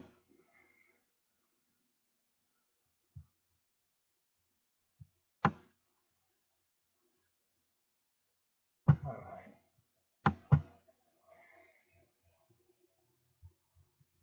Now we'll continue. So that's your 7th house. We did the 8th house. Okay, now the 9th house. Now I want to explain a couple of things. A lot of times on your natal chart, the Gemini energy or the 3rd house energy often means the earlier stages of a twin soul, twin flames relationship when they just can't get along. They're separating, they're not working it out. They're running and chasing. But by the time you get to that Sagittarius energy or that 9th house, there can be a little stability. They start to grow up a little bit, get past all the BS, and now maybe they're able to hold a conversation and maybe get down to the nitty gritty. What do they want to do as far as they are concerned and their life purpose is concerned? Best thing you or your twin can do in twin soul relationships is understand astrology and your purpose therein. And like I said, that's why you get your natal chart. That's the main reason. Because if you're trying to do this without natal charts, you could be deceiving yourself. Because you might be in a situation with you think it's your twin flame or twin soul. It turns out to be just a soulmate. So you still got this whole twin souls connection, twin flame connection going on. So it's well worth it. Because now you see that's what her 9th house is about. See that little star-like thing with the little cross at the bottom? That's Juno. Juno is showing you who you would probably end up in a real relationship with. And look at that. Her Neptune is 444, that angelic number.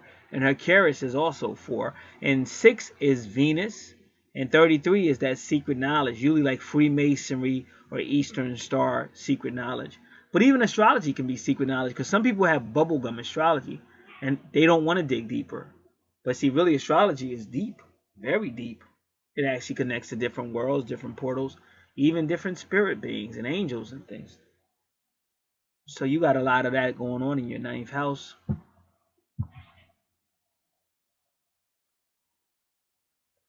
All right, Charis is a nurturer. That's all you really have to know about that asteroid. Looks like a hook, like a pirate's hand, a hook. Charis is a nurturer, so you got more nurturing going on.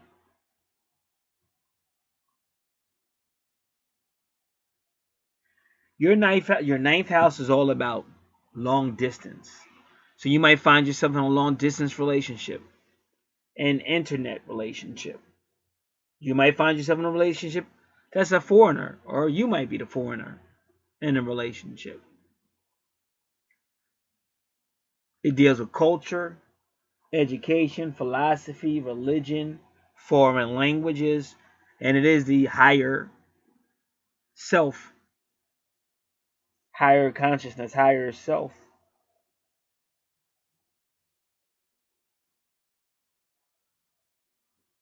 So we understand that. That's your 9th house, and that's what Sagittarius represents. Sagittarius is also can be good friends, good listeners, and Sagittarius is ruled by Juno. So you might even see fortune or finances or expansion with Sagittarius. Very optimistic sign. They like their freedom. Don't try to box them in. They won't like that.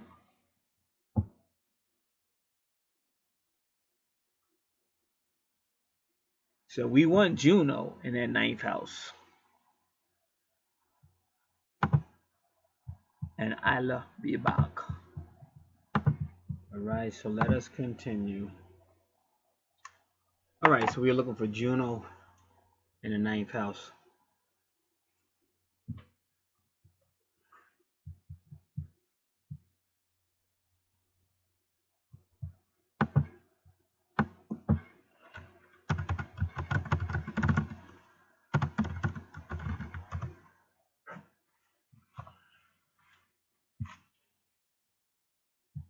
Alright. We have Bob Mark Astrologer. Give me a moment.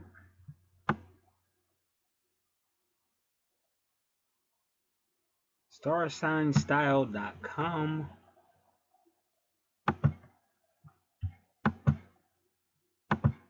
And this is that's a forum. I don't want that. That usually doesn't give you the answer.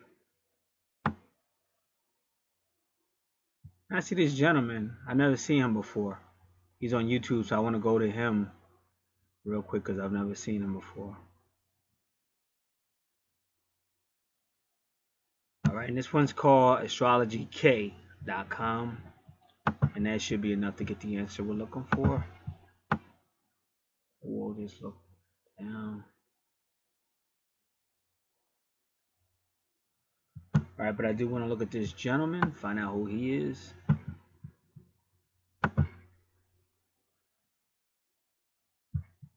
Three years ago. Let's see if he's still around.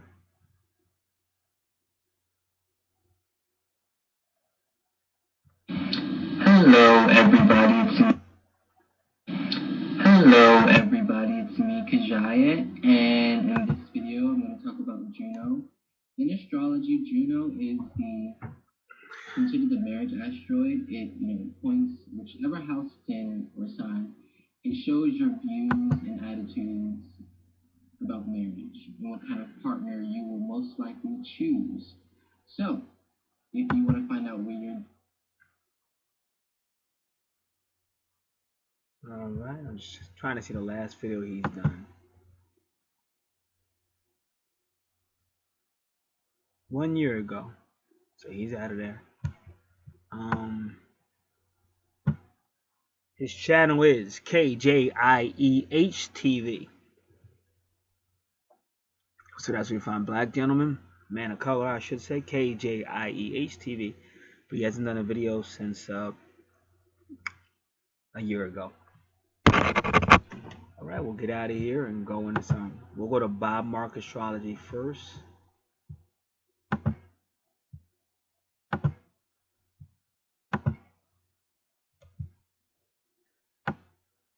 So we'll look at this really well. Again, this is BobMarkAstrologer.com. Juno in the houses. Juno in the horoscope gives a good indication of the kind of marriage partner that we need and will get. Not the partner we think we want. Those are ruled by Venus and Mars. But the one we need and actually wind up with. Let's get things straight here before we go into details about Juno and your horoscope. Venus and Mars show what we consider to be our ideal man or woman. The fifth house describes the type of people we tend to get involved with romantically. The seventh house tells us the kind of person our first marriage partner will be. And the ninth house describes our second marriage partner, if any. And to say it again, because this is where I really got it from. Anything with Gemini is usually the initial stages that break up, make up, separate, whatever. But it's what I call the silly stuff. And I'm sorry, but that's what I call it. It's the silly stuff. Running, chasing, running. She loves me not. Bada bang, bada boom. It's just silly stuff. So when they say the ninth house describes your second marriage, that's usually because you went through all that BS or whatever. Maybe you got married before. Well, you've been through all the BS and now you're just tired of it. Now you're finally looking for somebody to settle down with. So now you're a little bit more mature.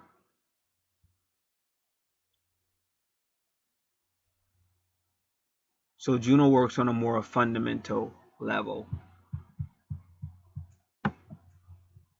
So I want to copy this a little bit. Alright, and say, what I just do? Get out of here. Stable relationship.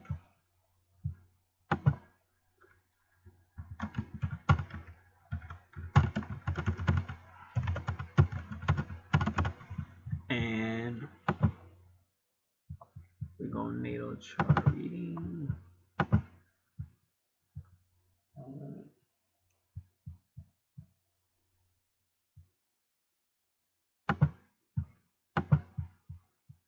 So you have Juno in Sagittarius. The partner will tend to come from an entirely different background, which that's what I mean by foreign to you. It could actually be a little foreigner, but it'll be foreign to you. It's different than what you're used to. It may even be a foreigner. Even if the partner is not a Sagittarian, they may have Sagittarian traits. This may be involved in higher education or take frequent long trips, and they may talk a lot and listen only a little, if at all. So they're saying that's the type of person you'll be find yourself maybe getting into a marriage type situation with, if it's Juno in Sagittarius. Now Juno in the 10th house. Now this is you need a partner with whom you can travel long trips, not short ones, and philosophize. The partner will tend to be someone born a great distance from you, or even a foreigner, or from a totally different background. So that's what you're looking at. So if you've had that already, then that's what that's talking about. And if you haven't had that, then that's what it's telling you in your life. See, what happens is the more we work on our natal charts and bring our lives in harmony with the natal chart, the better off life is going to be. But what we do, we keep looking around. Oh, this isn't that way, or this person isn't acting the right way. And so we never get our shit together because we're too busy looking around. Don't look around. Hold yourself accountable. And then you'll see your life revolve around you in your natal chart. Work with the angels. Just like they tell you. Everybody else tells you, work with your angel card reading. Work with the angels. Make sure you're using a website with good horoscopes. Get your daily horoscopes. Learn about your sun sign, moon sign. Whenever you do your moon sign, you usually have to do like a Hindu website because they do moon signs. Now I'm in the West. I'm in America, North America. They don't really want to do your moon signs because they don't want you to know about the divine feminine. So they keep talking about the sun sign. So you got to go to maybe a Hindu website and get your moon sign, and you start. And if it works for you, now if you're doing anything and it doesn't work, then you have no choice but to flip it up and change it till you find something that works. But you have to really take this seriously, and that's what it boils down to. Because it's easy to go fuck life, life's fucked up, or get mad at me like I'm the fault. Like, oh, it's his fault. I don't like him. I don't like his tone. Like, that's got nothing to do with what's going on in your life. So you shouldn't be so sensitive. You want to focus on what has to do with your life and roll with it. Take responsibility and roll with it, and you'll see your life get better. I got other females out here. They're getting their stuff together. One female is finally getting together with her twin because she stuck with it.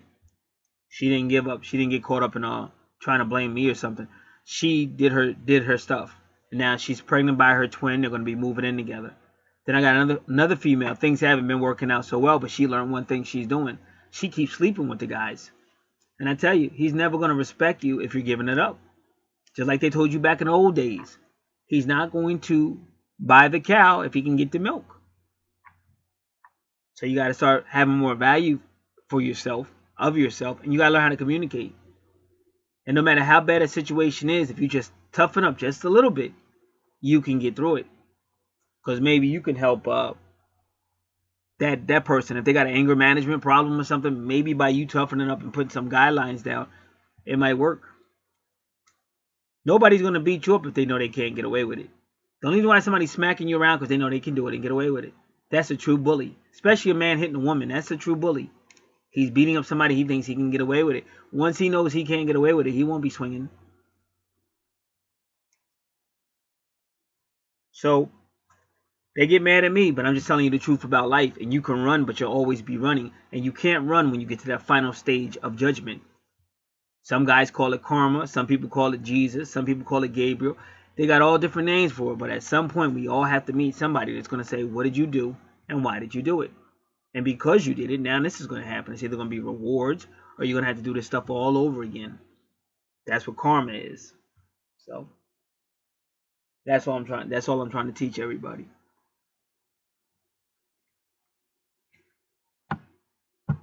Now he's even going to do Juno aspects, which will be interesting. Her Juno aspect is Neptune.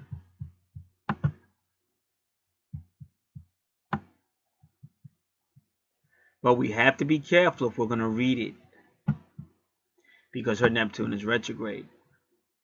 So let's do Neptune retrograde first.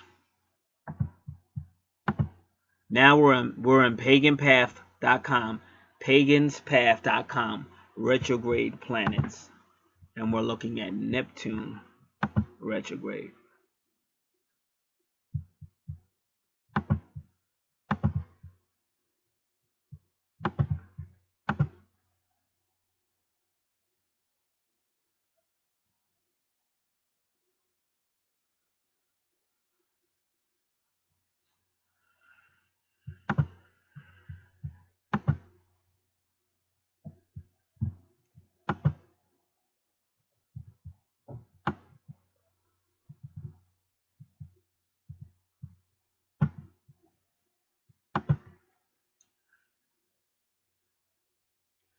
Now, the reason why they make Neptune retrograde, because logic has got to fall to the wayside. Why? Because your ninth house is going to have to do with intuition. And again, if you're dealing with your higher self, it has to be intuition.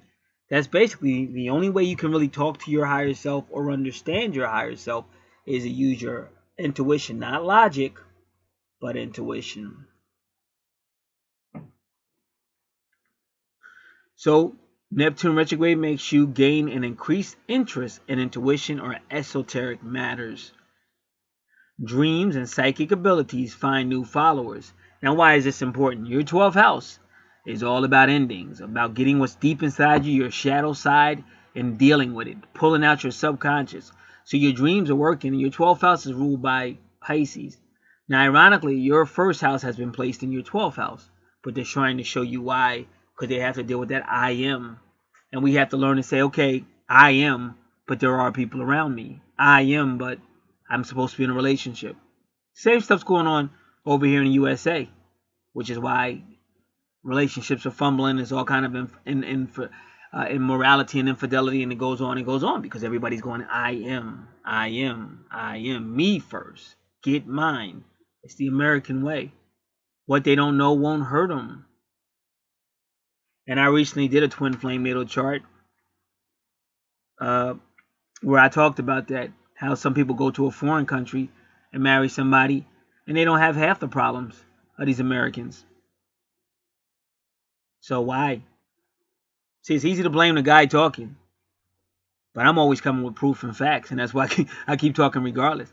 Lost a lot of money, but I'm still saying the same thing because I know I'm right. Because you're running, and then you're going to pay for it by karma or by judgment. All that running, you're not running from nothing. You can't run from what's prescribed for you. That's why you need your natal chart. You need that natal chart. Start setting goals for yourself, taking notes, and get your SHIT together. Because time is running out.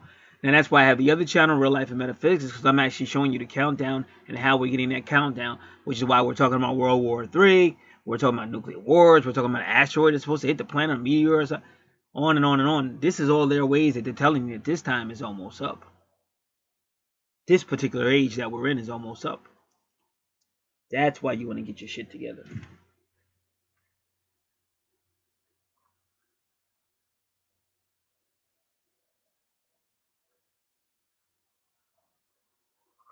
So because this person will be having 9 dreams and psychic abilities,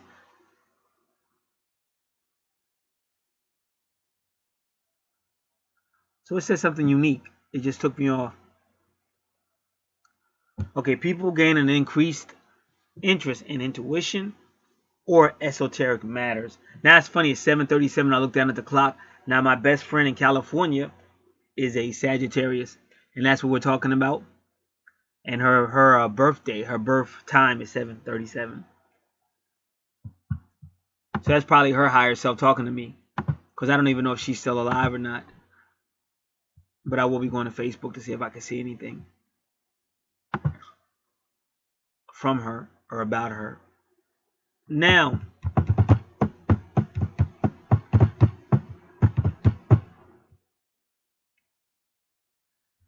all right.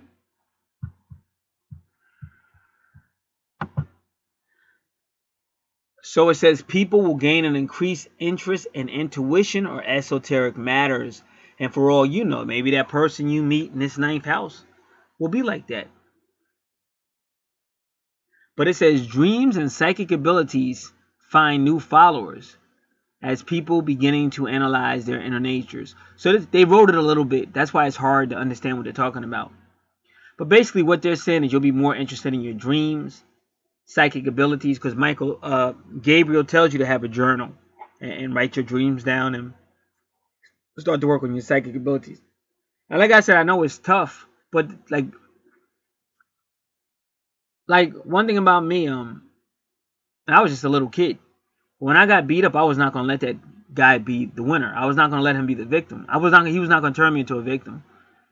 So I would look at myself in the mirror, my face is all messed up, and make jokes about it and stuff like that. But whatever I do, I just knew he wasn't gonna win. And any grown ass man that's beating on a woman, or any grown ass man that's beating up a little kid, he's a lowlife. Obviously has issues. So I never let any of the stuff in this family stop me from being me. None of the dysfunctional stuff. So sometimes you do got to toughen up just a little bit. That's why I said sometimes people need a spiritual foundation. If you don't have a foundation that helps you get up and keep moving forward, then maybe you need a spiritual foundation. I really don't know. But you want to keep moving forward, because this is a wonderful life, and astrology is a wonderful way to learn about life and deal with life.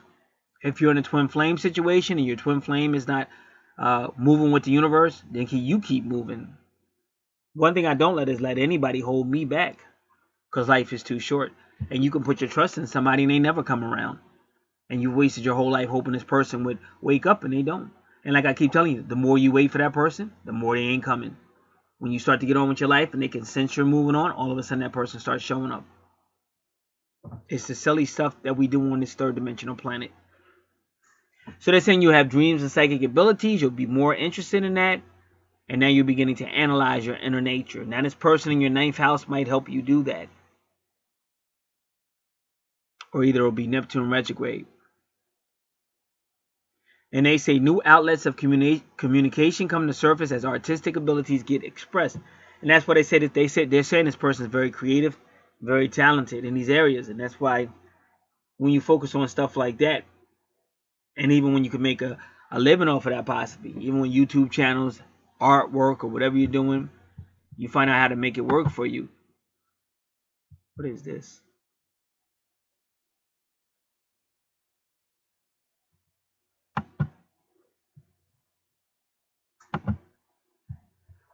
All right.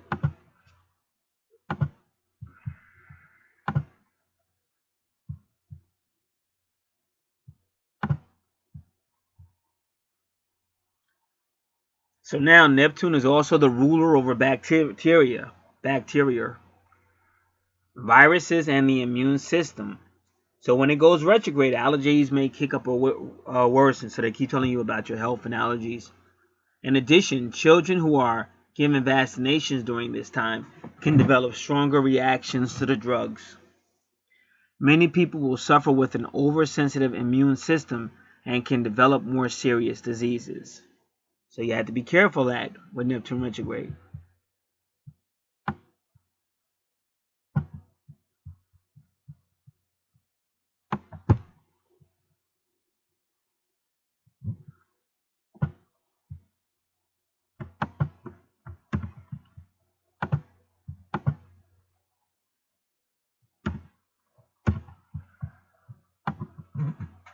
If Neptune is retrograde in your chart, you are prone to escape reality through delusion or dream. Few people really know what goes on in your mind, whether you are sitting across from the dinner table or at your desk in the office. Even while you're working, you have a strong tendency to drift off into daydreams to more pleasurable pursuits. This can be one of the most dangerous retrograde positions in the astrological chart system. This position can cause people to be inhibited and lack the confidence to reach for their dreams and reality. Consequently, they may find escape from the perceived failure through an abuse of drugs or alcohol. I never knew what that word was because they misspelled it, but I know what they mean now. Perceived failure. That's what they meant to say. They may also fall into an escape from reality altogether and have bouts with various forms of mental illnesses. So they're talking about depression, alcoholism, abuse, and drugs and stuff like that. So when you're doing this and you're taking your notes and you're understanding, is this really me? Maybe it is. Sometimes we can even seek help or other help However we get it. What's the problem? And you start setting your goals for yourself, not to run away from reality, but try to stick with it. From a past life perspective, you may have had a lifetime where your dreams were laughed at, put down, or forbidden in some fashion. Or you may have been forced to give up your lifelong dream in exchange for other responsibilities, such as becoming the breadwinner for your family unexpectedly. These past restrictions may cause you to have a penchant or for escapism, or to have extreme expression of your creativity. This has probably gotten the best of you and caused other problems in various aspects of your current life. To overcome these lessons, you need to learn how to rise above challenges that come across your path. If you abuse drugs, alcohol, or use other unhealthy behaviors to escape your responsibilities, or just to run into escapism, unrealities, or escape unpleasant moments, you need to seek help and overcome these habits and desires. To rise above these challenges, use your creativity in a positive manner. Learn to control it and not let it control you. Focus your efforts to not only better yourself and your life, but consider helping others who are going through things just like you are.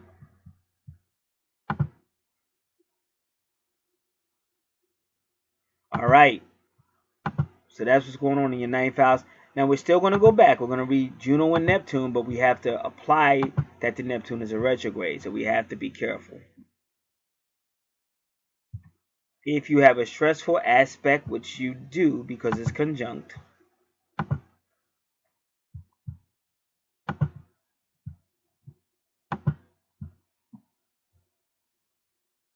please, then they write in capital letters, please do not marry someone because you feel sorry for them or because you want to save them.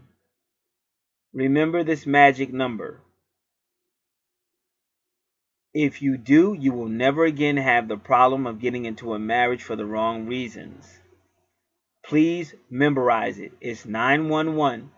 So they kind of know. They kind of know because this person's been through stuff like that. Dial that and have them taken away. They're talking about that person you got in a relationship with. Dial that number and have that person taken away so they can be helped by a professional. Then get into therapy yourself and cure your masochism. MASOCHISM. Now, no matter what, somebody might say, oh, I don't like that tone. I don't like what they just wrote. Now, I'm getting this information from Bob Mark Astrologer. He's being honest with it. See, that's the whole thing. Is trying to help us. We just have to stop wanting life our way. Our life is not going to be our way all the time. But that's how we get better. It says, but on the positive side, especially with the harmonious, well, it's not harmonious.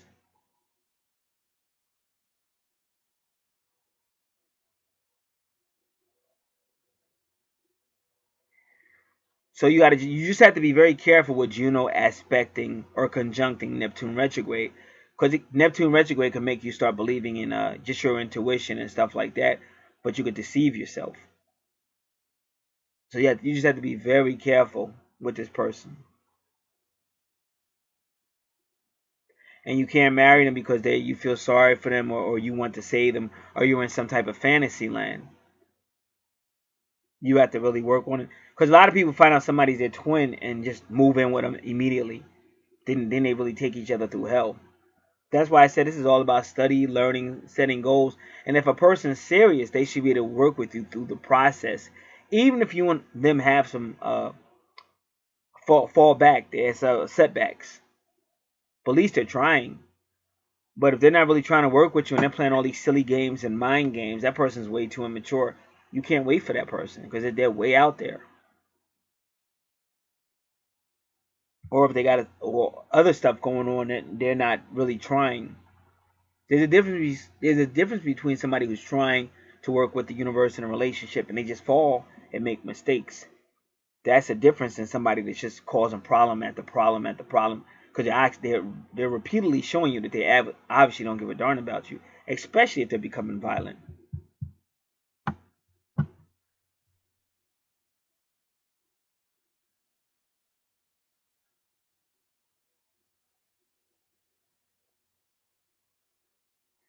So they said, he said, be very careful of over idealizing the partner or the situation when you have Juno conjunct Neptune.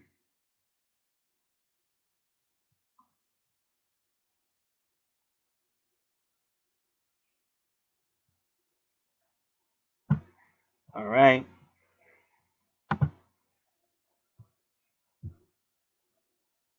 Finally, the career house. And this actually is your true north node.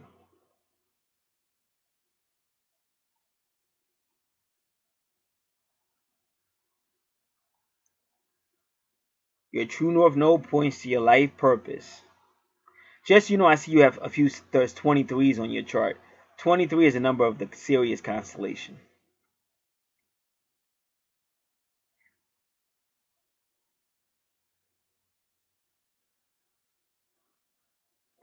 Wow, and 8-2, your Lilith is 8-2.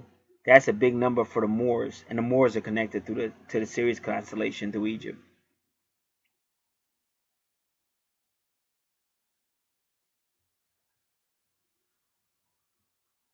All right, so let's do it.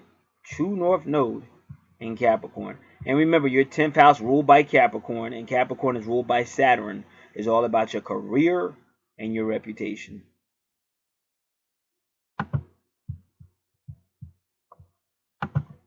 Okay, let me see. Did we what else do we need to do? I hope I saw that.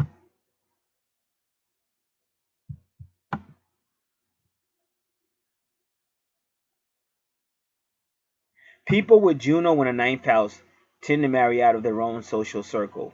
They are the most likely to marry a foreigner or someone of another race. If you have this placement, you would do well to look for love online. Famous examples of these romantic souls include Ewan McGregor, Jodie Foster, Mariah Carey, Orlando Bloom, and Carmen Electra. And that's astrologyk.com.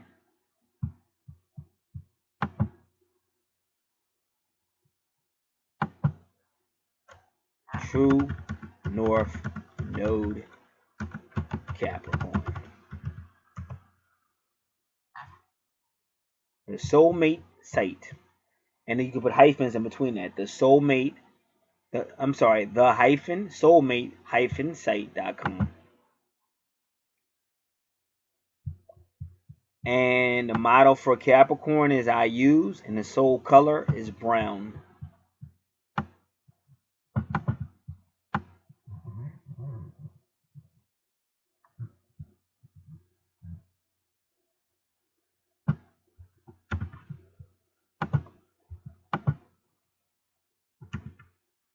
What the heck is this? Stable.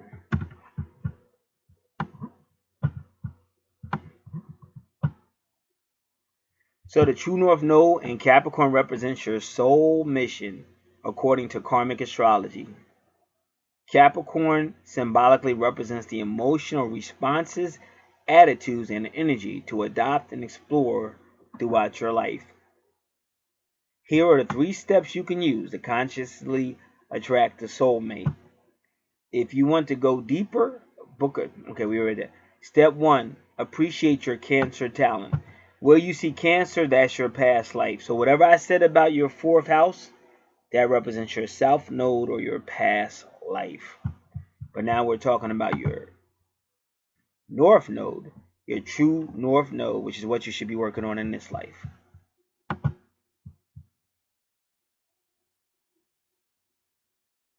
So with Cancer talents, your past life, the South Node, you were vulnerable, you were home loving, you were nurturing.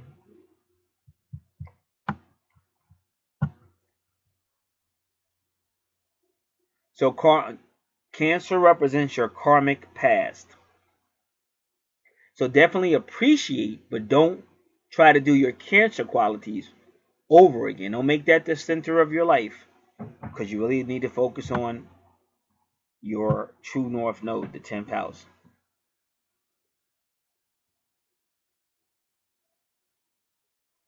So they say you could do all that stuff, that little homey stuff, homey stuff, being A secure home, loving, ability to create, sensitive side, nurturing, making yummy food, loving your kitchen. Enjoy the quiet nature and time on the water. Enjoy the quiet of nature and time on the water and allow it to feed your creativity. Explore your maternal side. Be a great mom or a sweet dad if you have kids. Value the family you have created, and this includes your soul family. Study Cancer to understand its higher potential and choose to live that, holding its energies over ever so lightly. But again, like they said, but don't get engrossed with that because you've already done that in a past life. So that's your first step to consciously attracting your soulmate.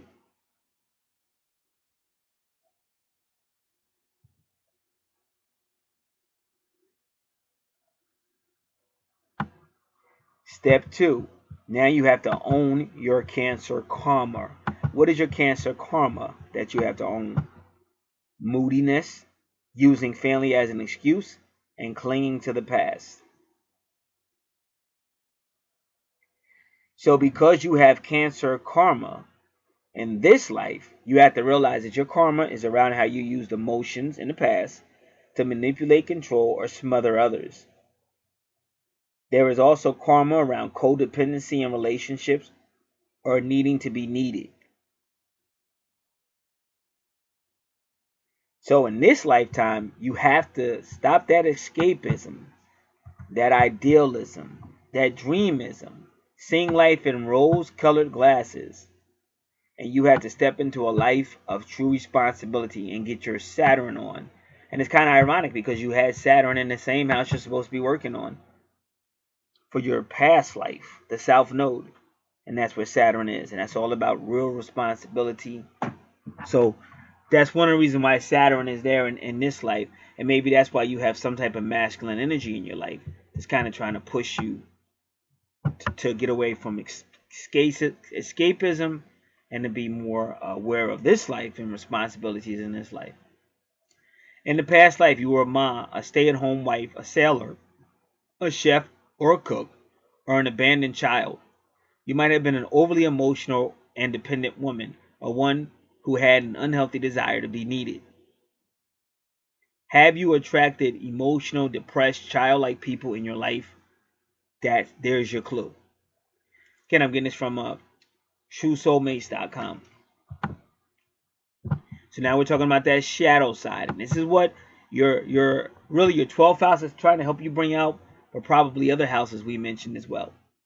The shadow side of Cancer has to do with emotional dependencies and the fear of leaving the nest.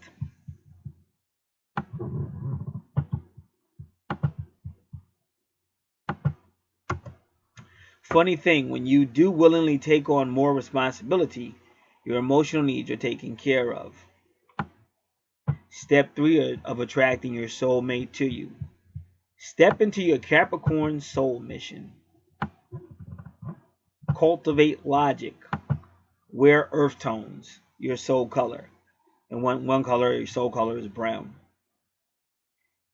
Capricorn is supremely grounded. Capricorn is supremely guarded. Capricorn is supremely grounded. The rock that others can count on. Capricorn has impeccable integrity, a business-like attitude, and excels at using material resources. Capricorn is conservative, traditional, economic, and great at managing money. With the North Node in Cancer soul mission, you are to channel your natural heart energy into building something that others can use.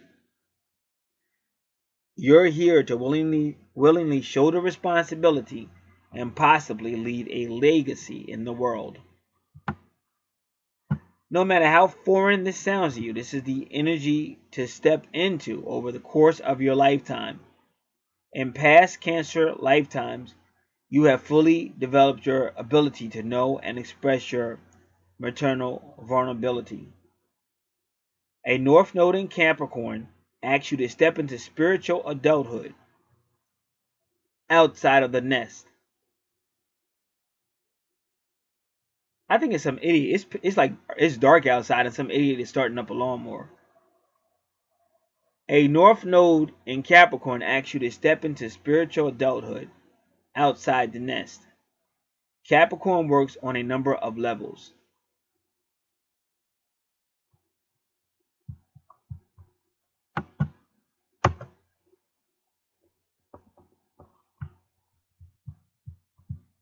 First, be a father to yourself, because I told you Saturn represents that masculine fatherly energy. Then possibly be a father to another person. See, this is how the universe works. And it's not always our fault if we don't know astrology or don't have our natal chart. But your universe is, the angels, everybody is sending stuff into you to make you fulfill your natal chart. So let's say you meet somebody and you're not being Capricornian. You're not in your true North Node. So you're still being needy and codependent and motherly and nurturing and all that. And then that same person you're doing all this stuff for turns around and beats the shit out of you. But why does that happen? Because you're not where you need to be. Same thing if you're at a job and all of a sudden you get fired and you can't even, why did I get fired? Because they're trying to get you to where you need to be. And we don't like it, none of us do. But the fact that the closer we get to realizing what the universe is saying, the better off we'll be. So you don't be a father yourself, then you may possibly be a father to another person. Because sometimes in these twin flame, twin soul relationships, sometimes the woman they're dealing with a emotional or sensitive and indignico, crystal child male. He's still a male, but he still has that he's sensitive, overly sensitive. He'll catch emotions. He'll get mad and want to talk to you. All that silly stuff. So sometimes the woman has to lead him. And you see this in the card readings. She has to kind of lead him in these. She has to kind of like be the father to him. Until he grows up or whatever he needs to do to get past that. It says, finally, as a universal father who offers wisdom, support, and shelter for the children of this earth who need it. If you want to know how to attract your soulmate, explore, honor, tradition, and integrity.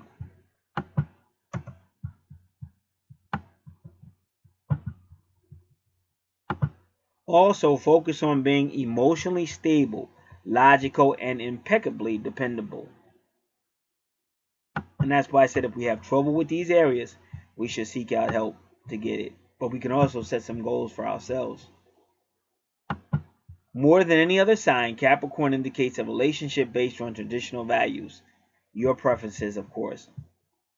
Be impeccably loyal, because Capricorn is also a rock-solid and reliable friend. Your soulmate will help you bring out your strong, silent side, and you will also love your private, soft heart as well. The house where your Capricorn soul mission expresses itself is an area of life where you will most benefit from willingly taking on great responsibility. And that's the employment sector, whether that's your own business, home business, or you work for somebody else. It is also where you may leave a legacy.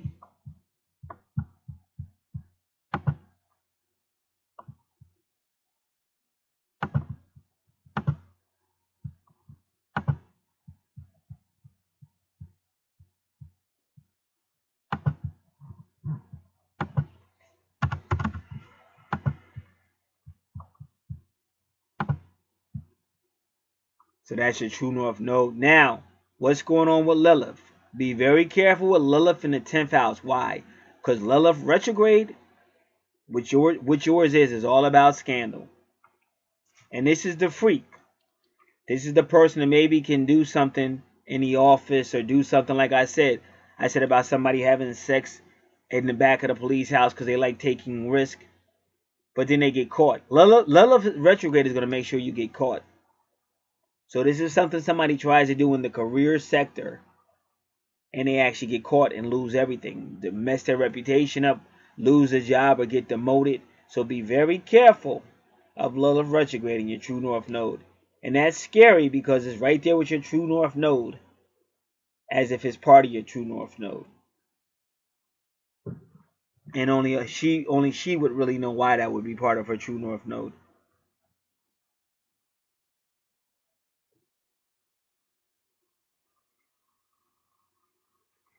Your 11th house is all about friends, associations, and groups. And ruled by Aquarius. Aquarius is the one who wants to take in information so they can help friends, associations, and groups in the community.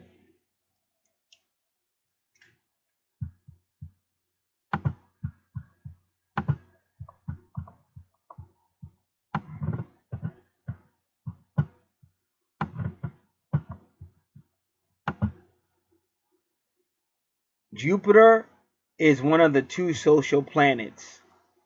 So you have a social planet and a sociable house. But also, Saturn is also a social planet. Now, Jupiter rules Sagittarius, so your 9th house and your 11th house are working together. And that's ironic because they told you to use 911. And they would explain why in your 9th house, but there goes again that number 911.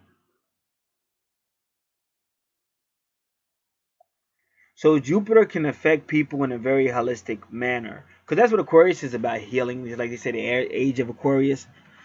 And so Jupiter can be about healing too. Holistic manner. So that retrograde, Jupiter retrograde, causes people to reevaluate ethics. Spiritual beliefs and positions are questioned. Laws and acceptable or unacceptable behavior are reevaluated. Jupiter's retrograde reminds us we're all interconnected as a society, culture, and people. From this viewpoint, we see more of the things we have in common instead of differences.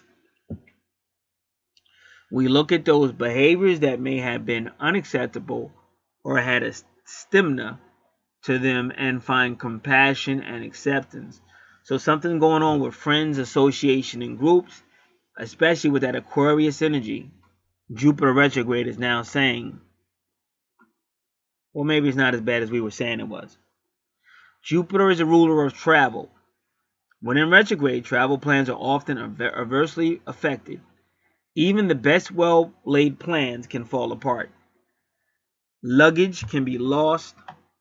Means of transportation develop mechanical problems, and reservations can be mixed up or canceled.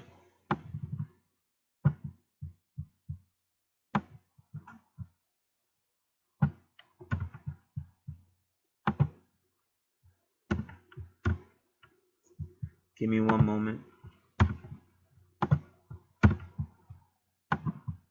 If Jupiter is retrograde in your chart, searching for ethics, values, and fairness is probably a strong part of your personality.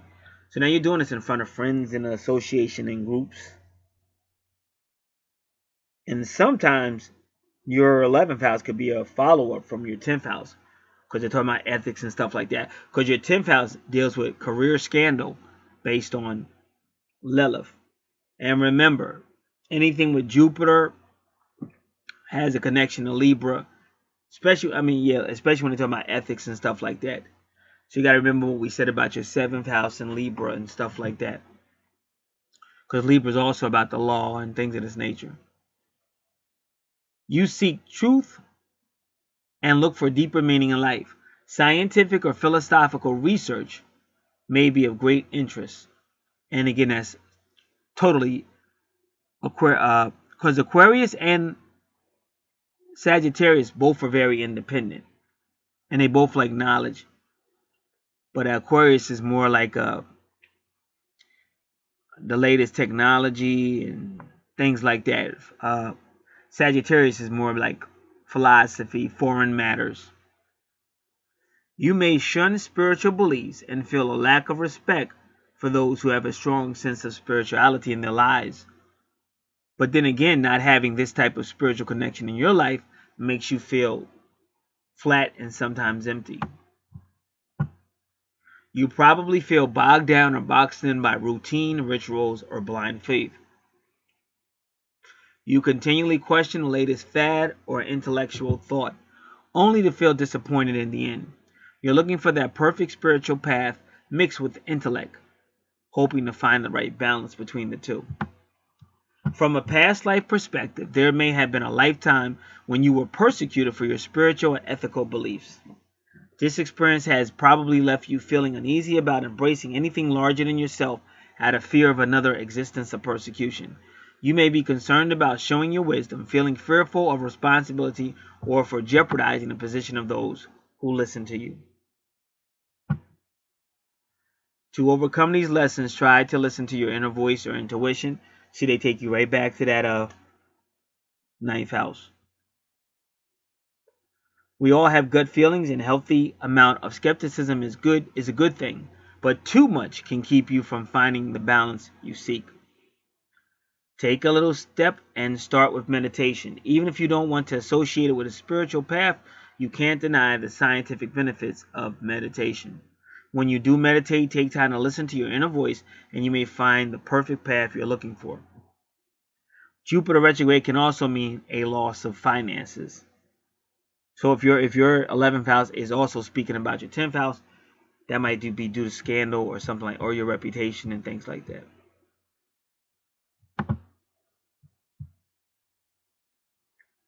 Twelfth house.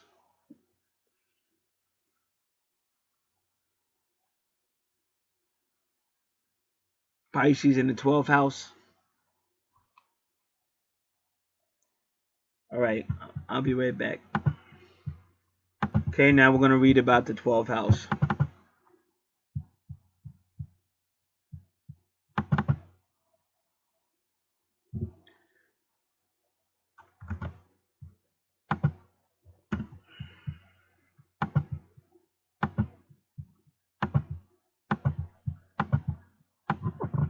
The 12th house is commonly referred to as the house of the unconscious.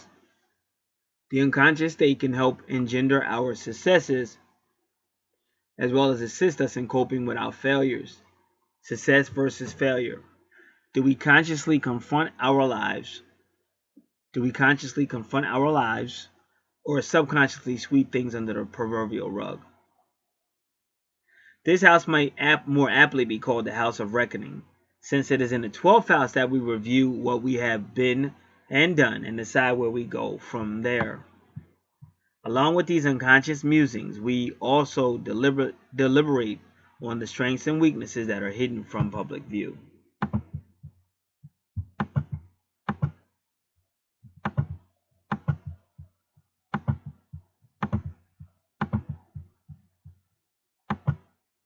Our subconscious works hard on our behalf, trying to make sense of our lives. This shadow play is slow and long, and often fraught with fear and pain. It's in this context that we are confronted with our sorrows, suffering, and the secrets we keep from ourselves and from others. Ultimately, we are also confronted with our fate, karma. Here we meet up with the results of everything we have done. This further puts the focus on repressed agendas and restraint. What have we wrought within our lives? This is a key question with the 12th house, and we will deal with it both consciously and unconsciously. Will the answers compel us to be transformed or reborn? This is another cornerstone of the 12th house, the manner in which we move forward. We can learn much from the unconscious. It is a most noble manifestation. We will be prompted to be charitable. If we learn our lessons, both past and present, we are also better equipped to move forward. The 12th house compels us to see closure in a spiritual way as an aid to progressive growth, positive growth. The last house of the zodiac also recognizes that we can feel bound in life, stuck and confined. For this reason, this house rules jails, hospitals, institutes, asylums, buildings, churches, and any space that inhibits freedom. Most gloominess in the 12th house comes in the form of danger, secret enemies, and clandestine affairs, prostitution, sexual exploits, addiction, animals. Beware. While some may decry the 12th house as the garbage bin of the zodiac, it is really an unfair term. Basically, this house is a champion of positive transformations. It is here that we stand on the precipice and determine how we will proceed.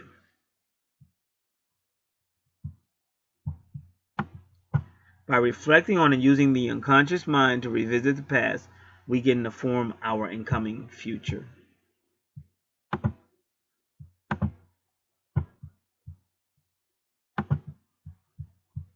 So you may have had something in the past life that affected your career, affected your reputation, and also affected your friendships, associates around you. And that's why your 12th house is in your 11th house. Because now this present life is going to look at all of that. Now, part of fortune and Pisces.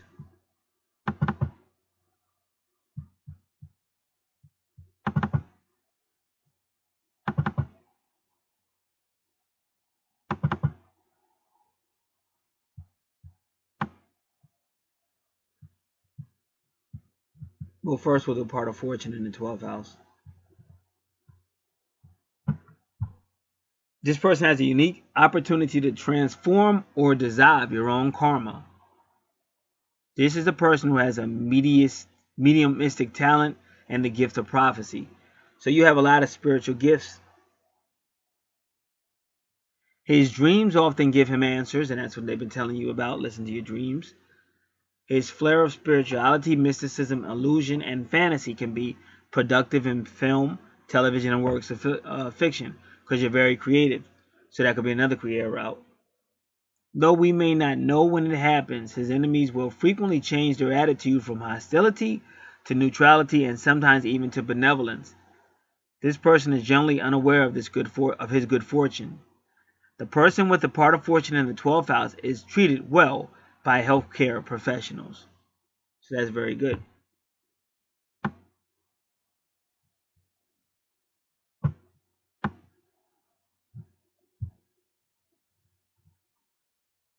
Part of fortune in the signs.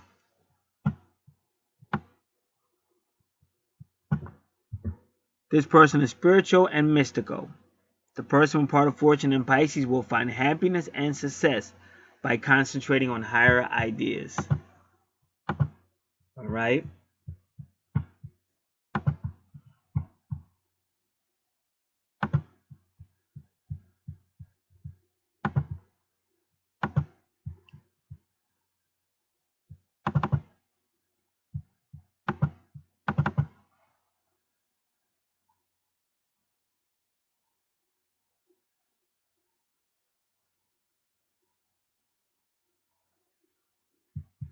So we'll just see what happens. What I'm about to do, it may be repetitive. If it is, I'm not going to read it. Pisces in the 12th house.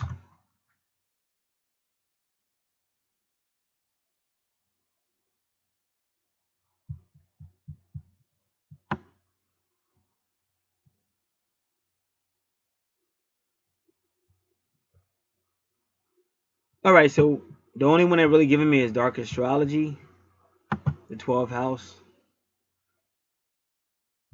She's not really giving you Pisces in the 12th house because Pisces rules the 12th house, so it would be kind of repetitive. So we already know what the 12th house is. 12th house in Pisces. You come across as someone who is more assertive and aggressive than you actually are. When alone or comfortable, you're sweet, compassionate, and sensitive. You need to learn to show these qualities publicly without worry. Because again, when you're coming up, like what I really see is a younger female that was a badass. And I said that the last time I did her chart. But that's what I really could see. Like she was always about the rough at the edges, that badass. And that was cool back then. But as you get older, your body changes, things just change. That's why stuff I would have been on jumped on somebody's ass for years ago. I'm just letting it go. And I'm learning to pray more and just let God work it out. And most of the time he does. So I'm not you're upset that people can be so cold and callous. But that's the way it is, so you gotta get used to it. That's what I'm trying to tell you. So if you get your ass kicked, I hate to tell you all that, but you gotta get back up and keep it moving. Because that's life. That can happen to anybody. Any people are crazy. You gotta learn how to just protect yourself. Whatever you gotta do as far as security and stuff like that, but you gotta protect yourself. But that is life. But don't let that push you away from your natal chart and stuff like that. Just like if you're a Christian. Just like if you believe in the Messiah in the Bible, well, he got beat up. He got put to death. So you might find yourself somewhere getting beat up. You don't just say, that's it for me. I'll just give up. I'll just go back to drinking and getting high. That's not going to change anything. That's only going to make everything worse. So they're telling you Pisces in the 12th house, because that is a compassionate sign, spiritual. You have to learn how to show that a little bit more. But you do got to be careful, though.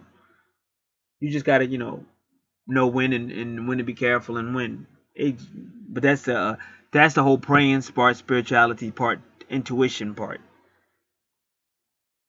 So you need to learn how to show these sweet, compassionate, sensitive qualities publicly without worry, and listen to what your gut tells you, and that's your instincts. So that's Pisces in the 12th house. Alrighty, this will conclude this natal chart analysis, this natal chart reading. Again, if anybody's interested in anything intuitive, angel card readings, updates to the natal chart, I do the astro profile. You can do it for the month of November, weeks in November, whatever you want to do. Want to do it for the last 2 months. But really anything. Do research, anything that has to do with intuition, intuitive, astrology, horoscopes, card reading. Any questions about that? Those are all offered as services. And some have needs for the telephone service. That's up to you totally. Also, for those who don't have it, can always request the price and service list, can get that. There's also information about this in the description box as well. God bless.